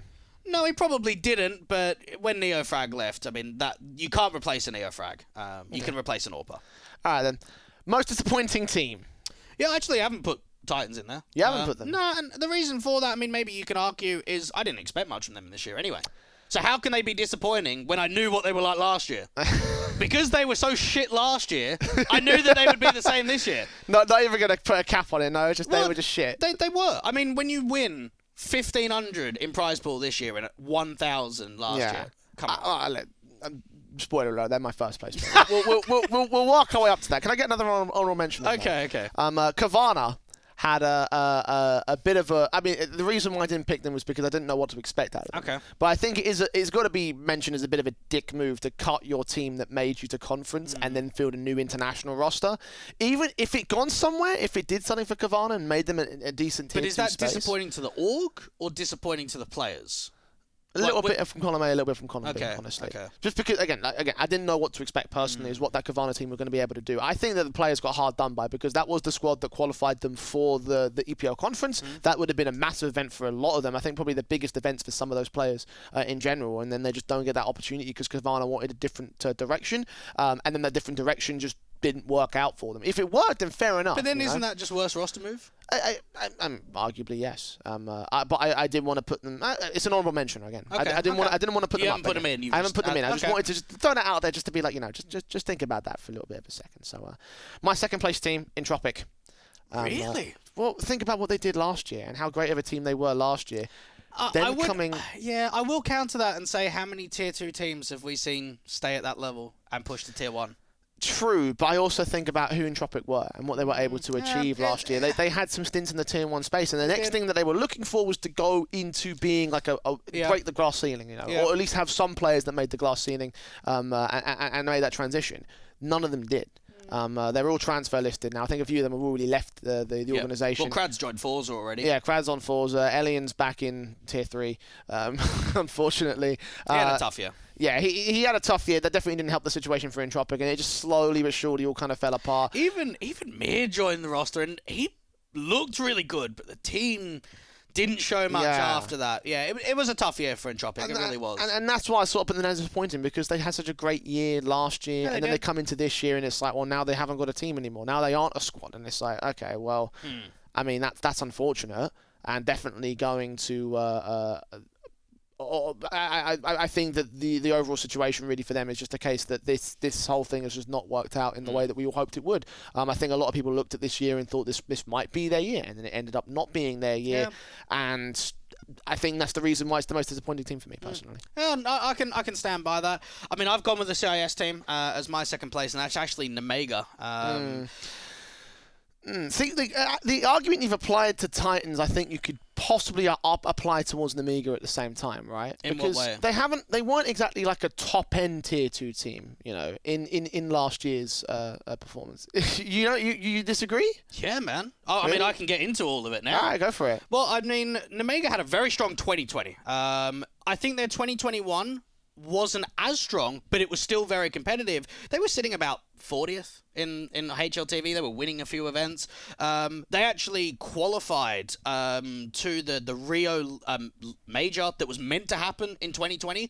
So when you just consider that of what they were able to do the last couple of years, I thought that they did very well. And this year, I mean, it's been the worst year for Namiga in history. I mean, there's no other question about it. They failed to qualify for Antwerp. They failed to qualify for the Rio RMR, or I should say Antwerp RMR. They didn't qualify for a single LAN this year, and they won $14,000 in prize money this year when the year before was $35,000. The year before that was $90,000. They didn't play a single A-tier event, and probably reason for that is that the ranking just was never good enough. They weren't showing enough in the smaller events to even do that. They played in 6 B-tier events, their best placing being 3rd in the epic GOCL event. They were ranked 39th in February on HLTV, and they were around 80, 100 for the majority of the year, and now they sit at 201. They dipped to 139th in September, and they obviously went through a lot of changes. I mean, Lollipop, he stepped down in the team last year towards the end. They parted ways with MDS. They brought in like Chill and Belchanok. Then they had Ida Spallance in there as well, and Jo. So like a lot of players that we know, a lot of players that have had quite high tenures in Tier 2, and I don't know what it was, but they just couldn't crack it. The players just were not able to mesh together this year. Yeah, I mean, I wasn't all that impressed with their 2021, if I'm being honest. Okay. Like, you know, I think that a lot of their successes happened in the Belarusian scene. And that's not exactly like, you know, within the conversation talking points of where they're at in Tier 2. There was some impressive elements, like there was the 2nd place in the ESEA Advanced in 2021 that I remember. But overall, there was nothing really that stood out to me and made them feel like a team that be They were still a disappointing. high-end Tier 2 team. And then the idea that you're coming down crashing this hard from the last 2 years. I mean, if you wanted to expand the range to 2 years, then fair enough. I can see where your argument comes from. Personally, I'm looking back at the last year. I'm looking more at the last year, yeah. I hold them to a higher standard. Yeah. I mean, you got Exy Power on the team. You've got Ida Spallance. You've got 2 very good AWPers. You've got Jo, who we'd always seen as being a very capable player. I mean, anytime you lose Lollipop, that's almost like your Neo-Frag out of sitters. Lollipop was the best player on Omega for years. And when you lose someone like that, you are going to struggle, but do you struggle as hard as this? Probably not. Possibly not. Well, a team that I also hold to a higher standard is a team of good players. Okay. And that's exactly what the Titans have had, or the Good Gorillas players? have had in their... Well, look, right, you think about the players that have had on their roster. We've had Sunny in there. We've had Sergey Okay, hang on though. Look at Sunny and Sergey last year and tell me if they are good players. Hold on. Because we saw Sunny and Sergey on Gorillas last year. We also did. You're right about that. So how right? can we say that? All right, I'll give you Oscar. Let me just talk through the history of this team overall, right? Because I think we had this conversation last year, and I think on the that show. in spite of that, they still managed to disappoint this year. And I'm going to say they're 1st place because look at the players they've had on the roster. Okay. For any iteration of Gorillas or Titans, and you think this is a team that should do something, at least something in some capacity, and they just have not. And I think it's special in this case because not only have they not done anything, they also had the big organization reveal, and they were like, oh, here we go, we're Titans, we're here, and in 3 months it was dead in the water. Because it's been so unbelievably mismanaged. This is less of a case of the players themselves and more of a case of the organization. Like the pieces that they had, the potential that they had, the amount that they failed to do it in, even in this year with the changes that they made. You think about who they had. Supra was in there. Oscar was in there. Nodios was in there. MSL was in there. And obviously they had all of the veterans from the previous year as well. And those guys, they weren't able to save this sinking ship, essentially. Like, I wanted to put this in essentially just to laugh at the Titans at this point because how unbelievably poorly managed this was and how short-lived the whole name was and everything. Like, you know, the Titans... they did not live up to any expectation that we had set them. And even in this year, right, even when we had no expectation, they still didn't live up to that, in my opinion. See, I have to cancel that, because obviously we saw a lot of them. We got to cast a lot of them last year, and I can honestly say, I mean, they formed about April time, obviously different iterations that ran all the way down. But after 2 months of seeing them, I would say the majority of casters that casted them absolutely knew that it was over already. To me, how can you be disappointing after that last year? I had absolutely no faith in this team, even with the roster changes, even with new players coming in, because I knew what they were like last year. I knew what Sergey was like being an AWPer at certain periods. I know what Sunny was like. Mate, they're just in there for the cash. You're not going to get results. So for me, because even after 2 months, I knew that they weren't going to be a top-end team. Mate, they were struggling against, like, the really low Tier 3 teams. So with that in mind, I can't look at them as being disappointing, because they never impressed me in the first place. I just think about the damage that they've done to all these players, right? Oscar said he wasted a year of his life, obviously. I don't think Super's going to get back on a decent team in a while. And obviously, like, you know, he's a player that had impressed us during Gambit Youngsters years and didn't quite make that transition itself.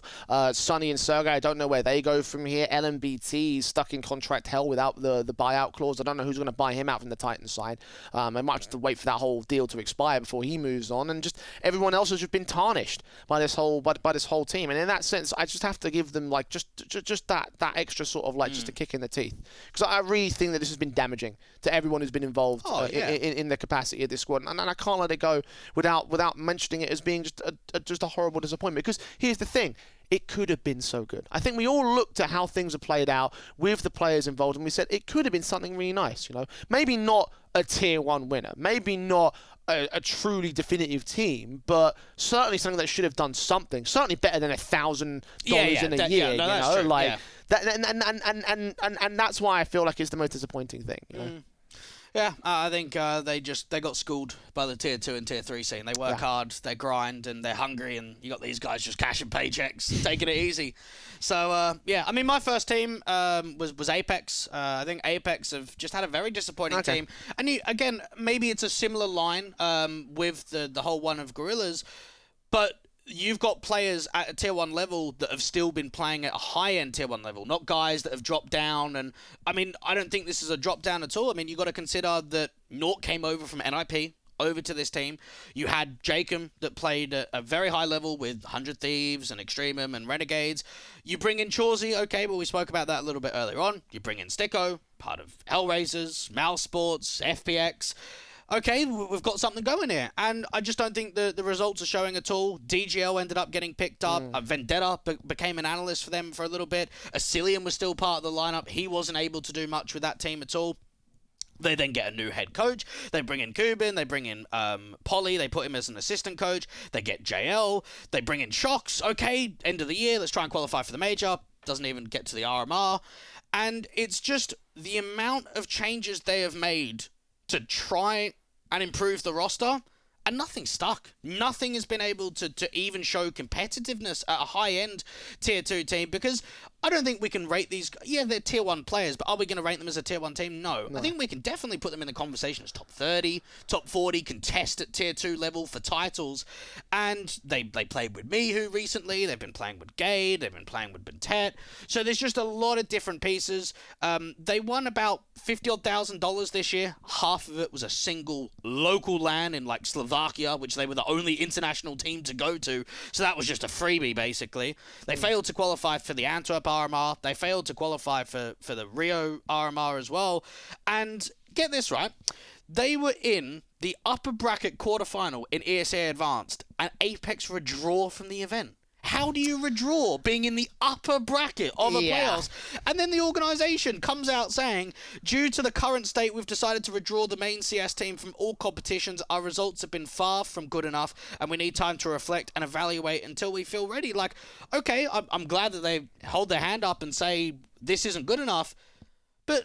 At least finish the competition. Why are you pulling out of the upper bracket? I just don't know what's going on there. That's the thing that confused me as well when I saw that announcement. I was like, why not just finish it out? You know, just play it and see where the cards land, you know, and then make changes after the fact. I do think there's a bit of mismanagement there in that sort of sense from the Apex side. You bring Chauzy in as a prime example. Yeah, I mean, look, and I think the thing that hurts the most about this team is that there was a period of time when we thought, ooh, this Apex side actually looks rather decent. This could be something really cool, I think, on our hands. It could this be year, a top tier 2 contender. When they had that sort of like build up, and when they started to look like, like when they had that, the newer wave of players coming in, it was like, okay, this actually could be pretty okay. I think the Shocks move was a terrible idea. I don't rate Shocks as a player. He's a great guy. We've talked to him on broadcasts in the past. And as well, I think he also admitted himself that he's not very good with the English communication structure, and so I think as a result, he's not going to be a player that fits in an international team, just from that sort of factor alone. So I think it shows with a lot of their changes as well. They didn't go for a lot of youth. Like, I know they got JL from Ex-Mad Lions, but you think about trying to get like a Han or something from Enterprise. You maybe get a Blitz. You try and get one of the young tier 2 players. They kept going for tier 1 guys. They went for a Nork. They went for a Jakin. They went for a Sticko. You go for a Shocks. Like, I think they were trying to build the lineup for a high level before building a foundation to at least get to that level first. And then you add a Shocks maybe once you're already at top 30 and say, right, get us to the next level. Get us to top 20. They've just made all of these changes before results have even come. So, yeah, very disappointing year from Apex. All right, okay. I can accept that. I'm happy to do so. Deepest tier 1 run. Yeah, there's not really much debate on this, to be honest. Yeah. You have to just look at the facts. And that's it. That's all you have to look at with this sort of category. Pretty much. I have noticed that we have still got different results anyway. Have we? Yeah. I just looked at that. How was that even possible? How was that possible? I mean, yeah, to be fair, you have got a decent tier 1 first place. Right, what have you got for second then? So my second place was Gamer Legion qualifying for the Rio Major. How was that a tier 1 event? Can we scrap mine, to be fair? Just go with what you've Was that a tier 1 event? I reckon the RMR is the tier 1 event, yeah. Do you know how many tier 2 teams are in their group? So, it's the RMR, and that's the deepest run, qualifying to the major. Yes. I'll be honest, I forgot the Copenhagen Flames were playing at the Antwerp Major, if I'm being honest. So look, my second place is Movistar Riders at Cologne. I think that was my first place, to be fair. It was an unbelievable achievement. The idea that you go into the play-in stage, you're beating MIBR in a best of 1, you're beating Vitality in a 2-0 fashion, like you mentioned. You get into the group stage, and okay, geez, you get G2 in the first round. You 2-0 them. You get Vitality in the next round. Okay, let's beat them again. And then you even go up against Na'Vi, one of the best teams in the world, in an upper bracket final. And the series is actually fairly close. I mean, they take a map off them. It's quite a tight affair. You go into the playoffs, obviously not winning the upper bracket final, put themselves in the quarters. They beat Liquid. And then you go up against FaZe. And, okay, you don't take a map.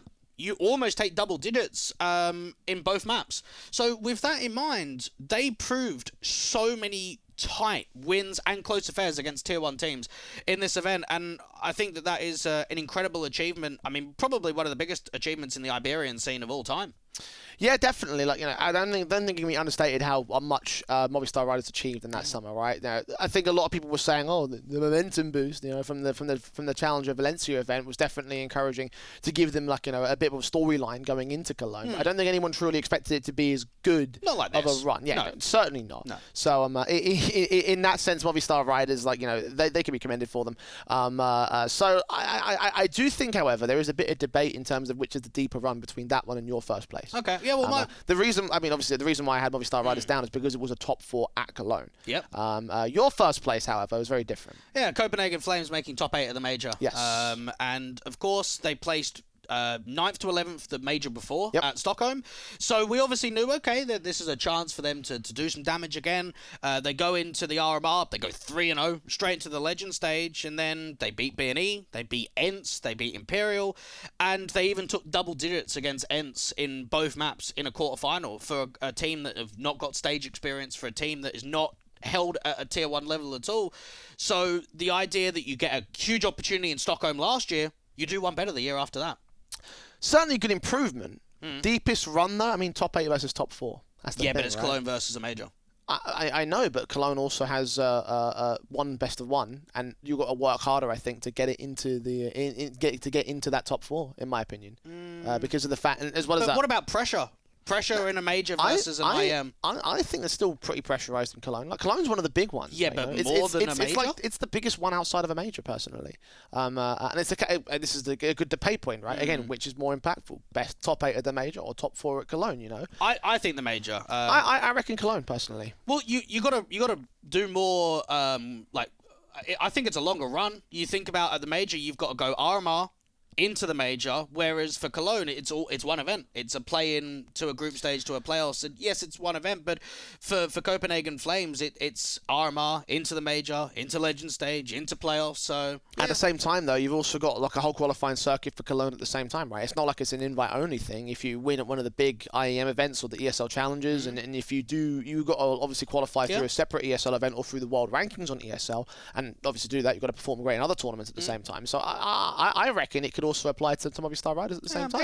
It could be sort of tied, maybe. I mean, I don't think so, but it's two that I don't think can be debated. Like, I think there aren't any others that could come through. I mean, last year we had a couple. Like, we had Fiend making top 4 at V4, which was one of them. Yeah. We had a couple of, like, the Gambit youngsters when they were just on the rise. So whether you count that, you know, is another one. Well, when they were still at Tier 2. But again, there aren't many, of course. I mean, you're not going to get a chance very often if you're a Tier 2 team to have a deep run in a Tier 1 event. So, yeah, that wraps it up. All right, cool.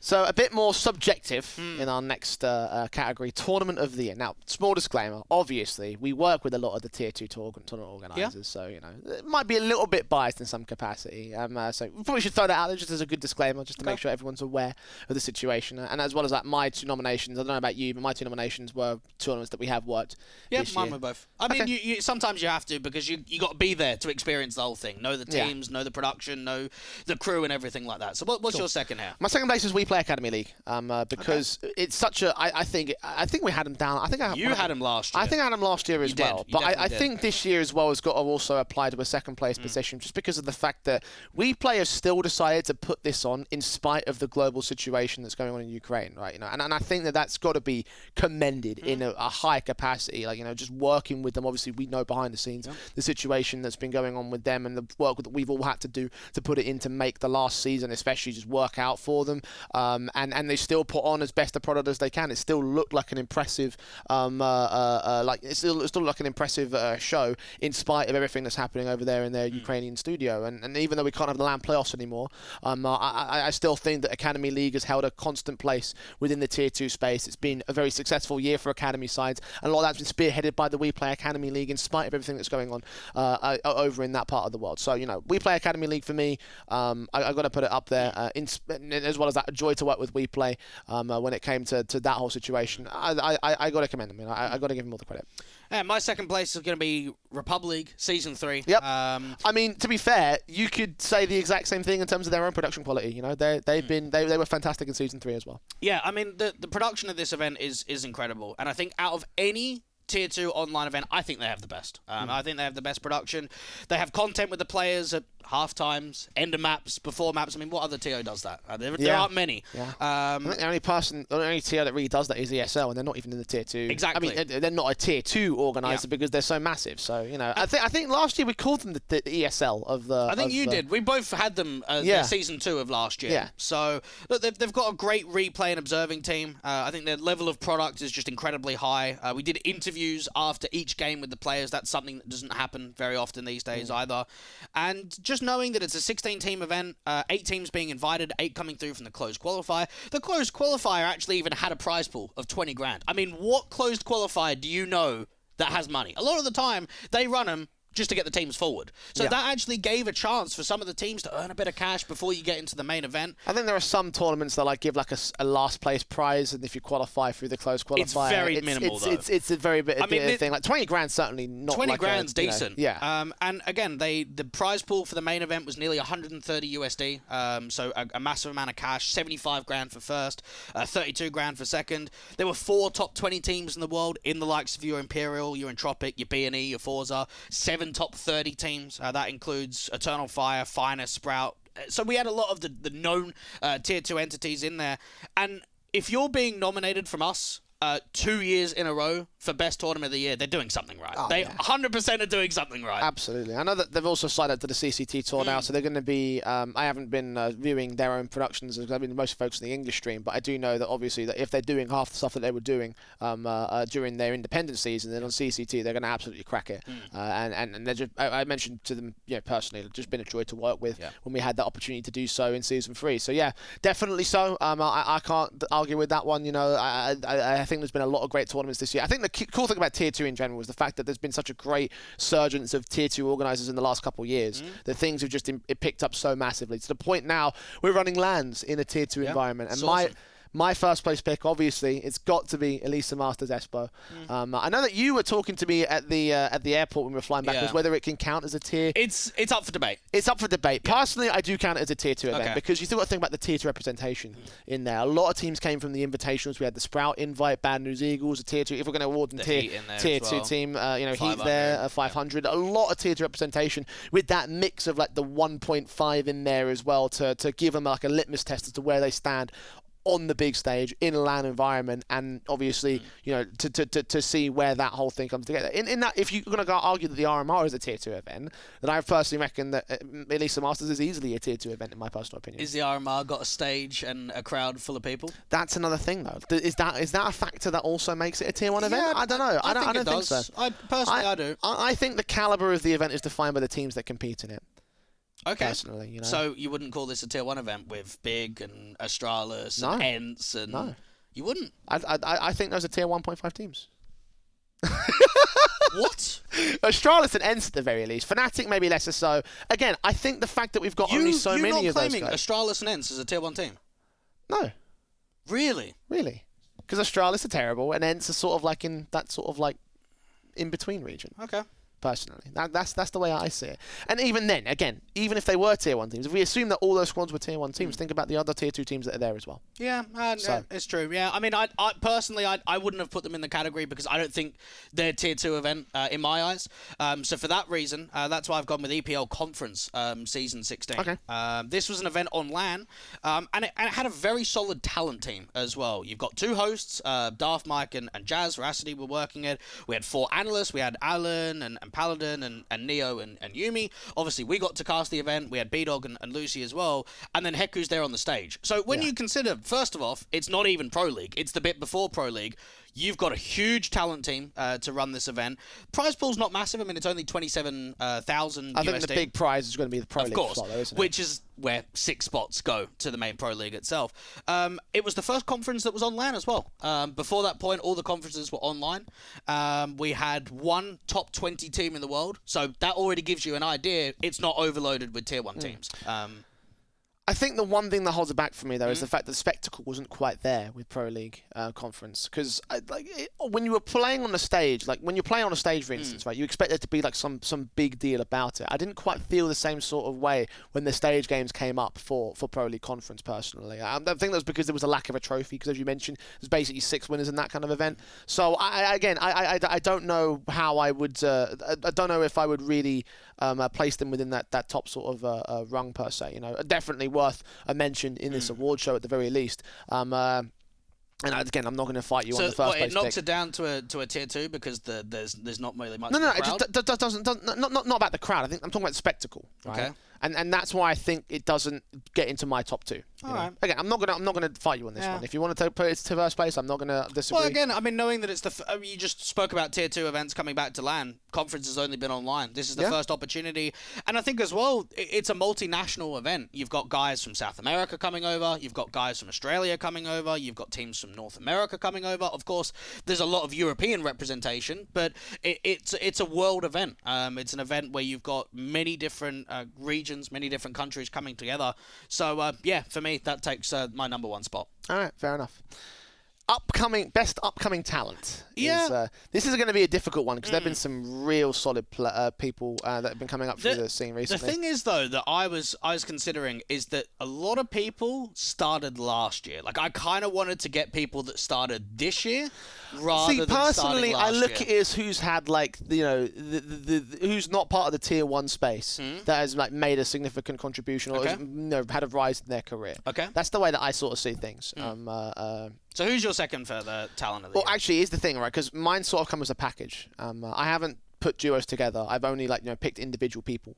Because I've just seen that you've picked a duo as your second place. Yeah. Let's change this up a little bit. Okay. Right? So let's do both your awards first, and then I'll come with mine. Okay, so my second's going to be B-Dog and Lucy. I think both of them started casting this year, and they've achieved so much. They're one of the strongest rising casting duos in CS right now. They casted Conference with us. They did the Road to Rio RMR online. They did, Challenger Rotterdam as well. They did a couple of the Impact and the Girl Gamer event lands as well. And, I mean, I got to cast with Lucy for a single best of one. At Conference, you got to cast with B-Dog for a single game as well. And, I mean, even if we look at ourselves, I think back to when I started casting, a year after that, was I having that growth that they are in 1 year? Absolutely not. Like, they, from beginning to where they are now, they're very polished. And I think they've still got a lot to offer. So the idea that you've done as much progression, not only as much as, like, events being done, but just actual casting skill as you have in 12 months is astounding. And there aren't many people in the last even a handful of years that I think have been able to make that jump as quickly as those two have. Okay. Yeah. So, yeah, I'll put them down as a second place. I mean, again, I'll echo a lot of these points when it comes to my personal nominations, because, again, I've got individuals. Yeah. But, your first place? Yeah, I'm going to go with Heku. Now, again, I look at this one. In 2021, she was a sideline reporter. She was an interviewer, she was a stage host, and a host for 11 different events. So you've got a difference of roles, a lot of different ability to be able to perform at different events. And she speaks English, Latvian, Russian, and some Portuguese. So that's probably her biggest strength, is knowing that she's multilingual, that she's able to communicate in interviews. I mean, we've spoken about it many times. We even spoke about it, I think, last year on the show. Yep. Of I doing think we some gave of her the content interviews. creator of the... Actually, I joked with her at the Elisa after party. It's like, Banks was saying, you're so good, you're so good. I'm like, you're so good that we awarded you a Tier 2 award for the best content creator of the year. That was quite funny. And I think this has been a breakout year for her, because obviously she did the content last year, but she didn't do like the actual broadcasting roles this year. And I think towards the end of the year, you might consider her into Tier 1 talent, the idea that you're doing the major, that you've done a couple of pro leagues in person. So I think it's edging further and further to that way forward, but just knowing that this was a real only year pushed into it, and I think she's done an incredible job. So I didn't have Heku down on my awards exclusively because remember how last year we were talking about the deepest Tier 1 run, and you put Gambit Youngsters at Katowice, and I said I don't think that accounts because they're a Tier 1 team. Yeah. Exactly the same argument here with Heku. I think she's just a Tier 1 talent now. She's fantastic. She's great at what she does. The only thing that I have an issue with is how broadcasts use her, because I think that no one's really given her the chance to be like a Russian translator. Like how Smix in StarCraft is like the Korean translator for the English broadcasts. Okay. I think that if they do that with Heku, then Heku's going to be the undisputed best with the CIS squads especially. And even then, even as an English general interviewer, host, she's fantastic, and she knows that. I think a lot of people need to recognise her as being a major element of the Tier 1 space now. Oh, definitely. Because and that's the reason I don't have her in the Tier 2 awards, because I don't see her as Tier 2 anymore. Yeah. Okay. So yeah, my upcoming talents picks were both casters, and they are B-Dog and Lucy. So you didn't put them together? I didn't put them together. No. Okay. I didn't want to put duos together because I think it's important to highlight individuals. Personally. But how can you highlight one without the other? That's the thing, right? It's a case of just like putting them down. Okay.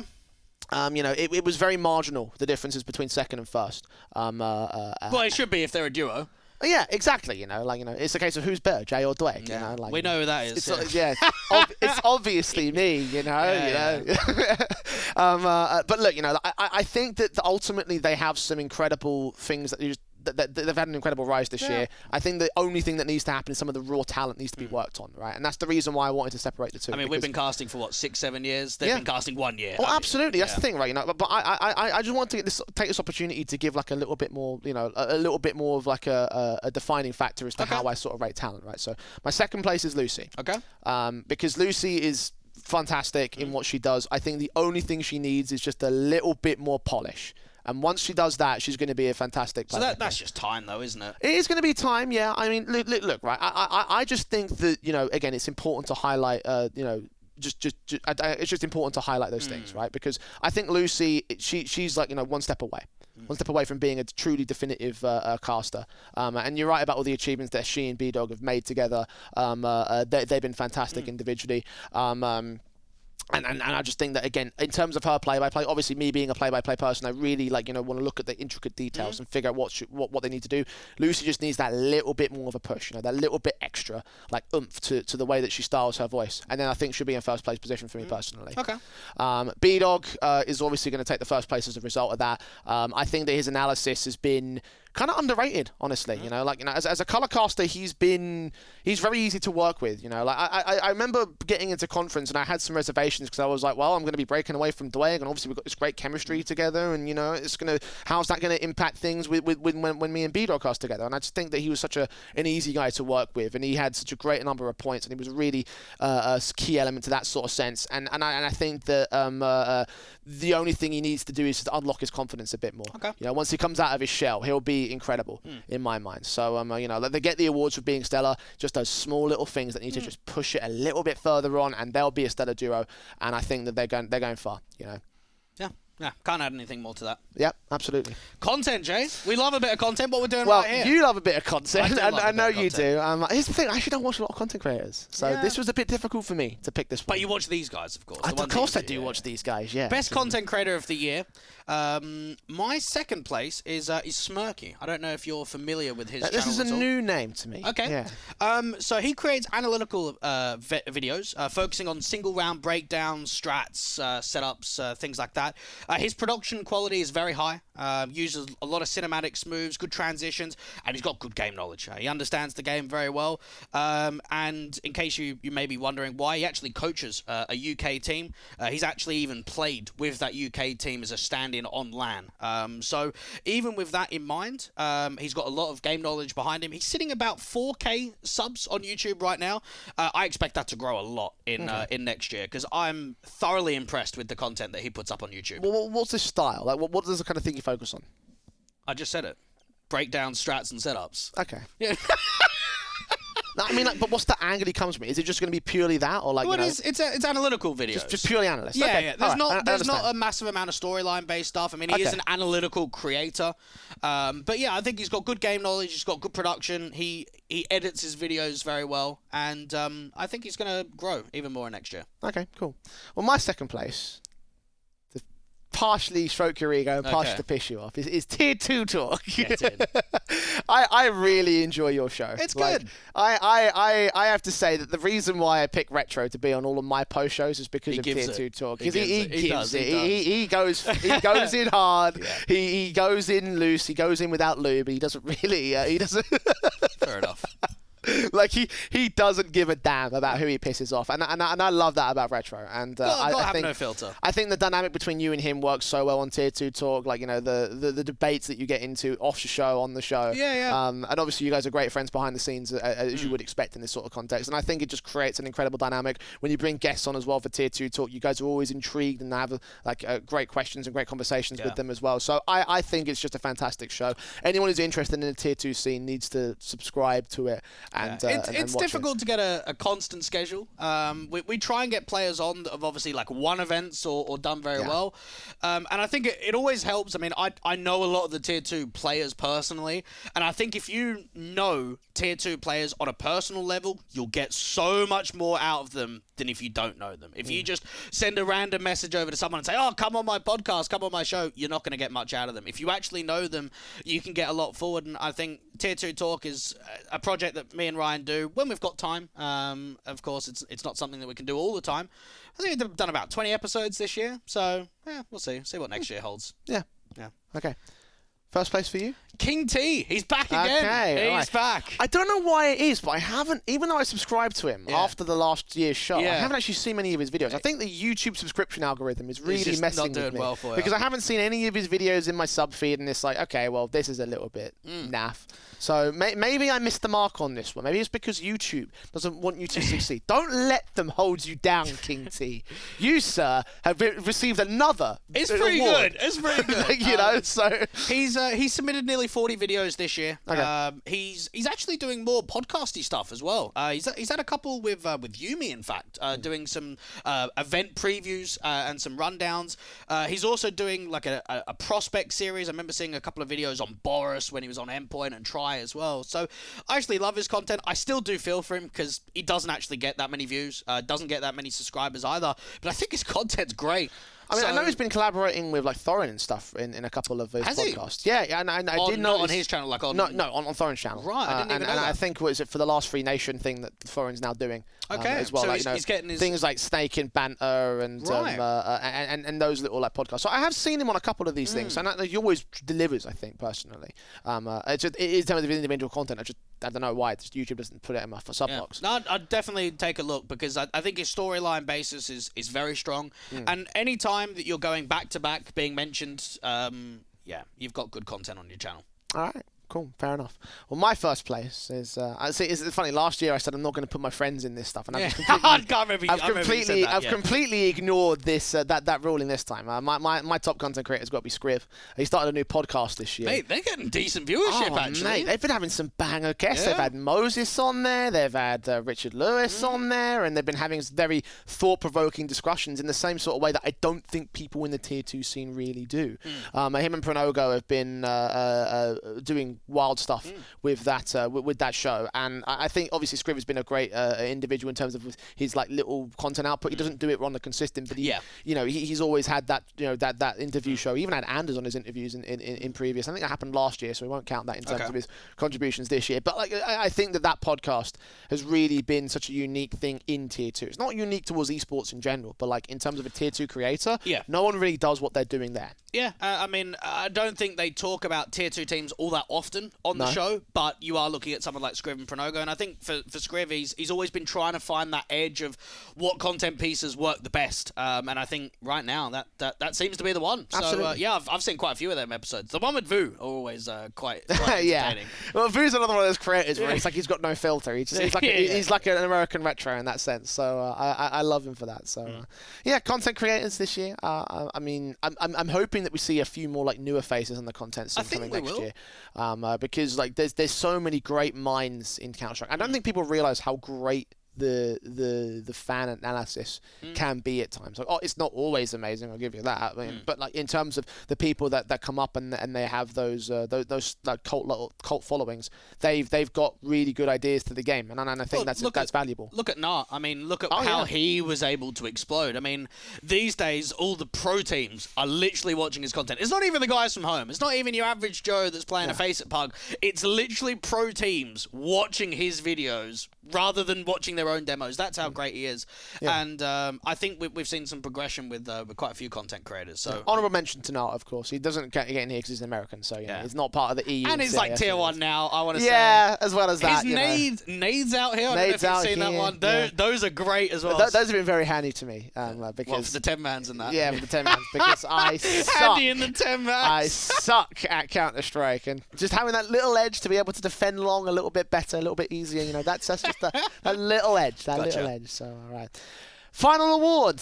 The best kit. We love the jerseys. You love this award, do. Because I am someone, I like my football, I like my design. I like to see what's on the players that I'm casting. Right, well then who's got the best jersey out of the two of us here is the big question, right? Do you know what? I actually do rate that one. It's pretty good. It is pretty good, to be fair. I'll give you that much.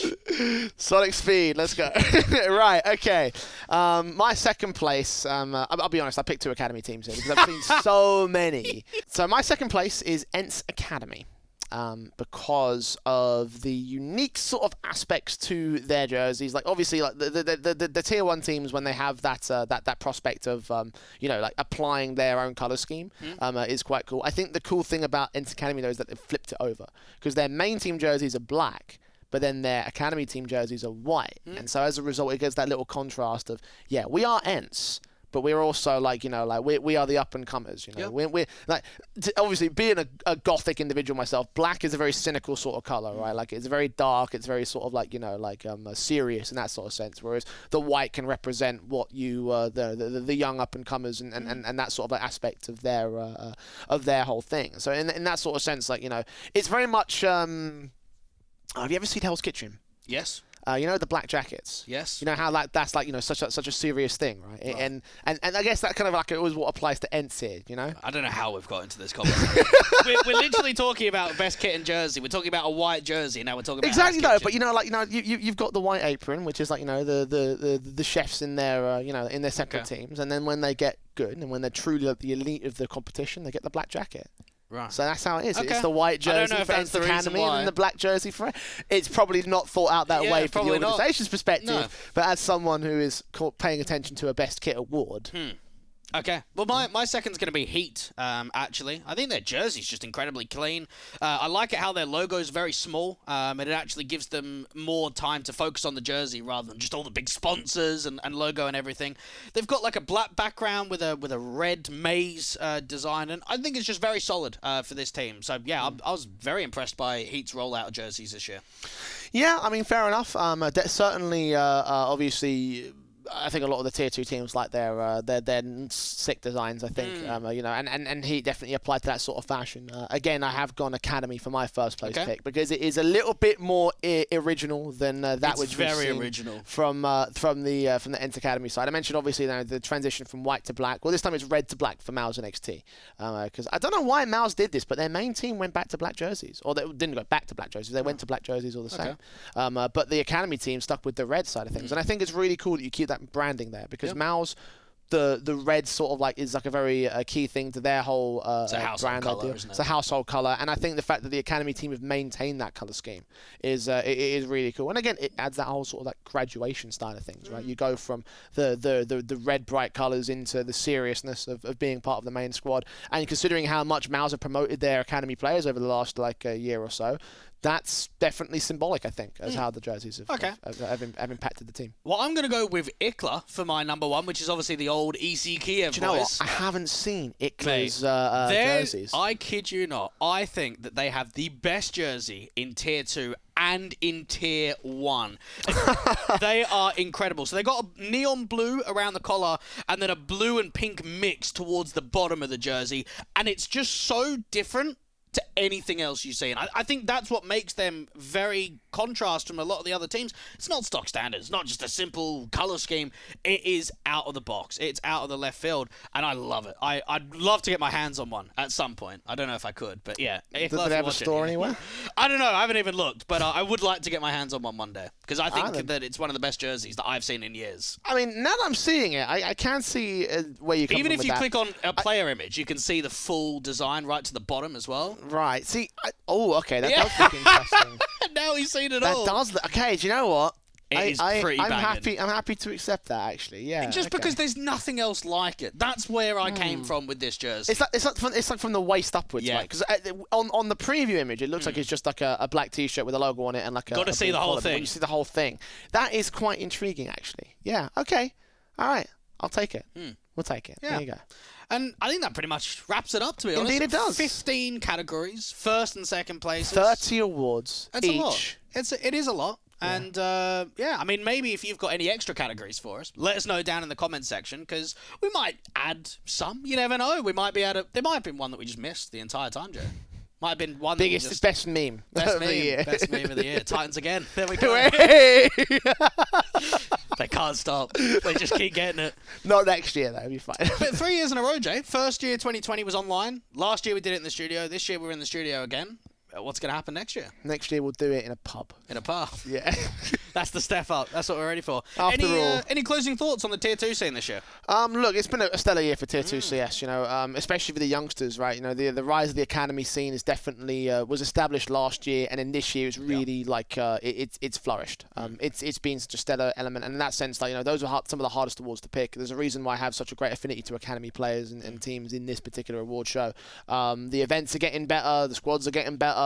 There's so much stuff that's getting better at the moment, and I'm excited to be here for it. There's a lot to look forward to in 2023, and I think the table's been set now with how things have played out in 2022. Yeah, even if you look at academy leagues, you've got WePlay, you've got Miss Games now. I've actually seen the last handful of weeks. There's actually quite a lot of academy league squads playing in other events. Seeing more from Prospects, seeing more from MOUZ NXT, seeing a little bit more from Astralis Talent. So the more that those teams are playing in other competitions, maybe the more academy league and seasons and events that come around. So everything looks very promising going into 2023 for the Tier 2 scene. But that's going to be it for all of the awards. Thank you so much for watching, and we'll see you back next year.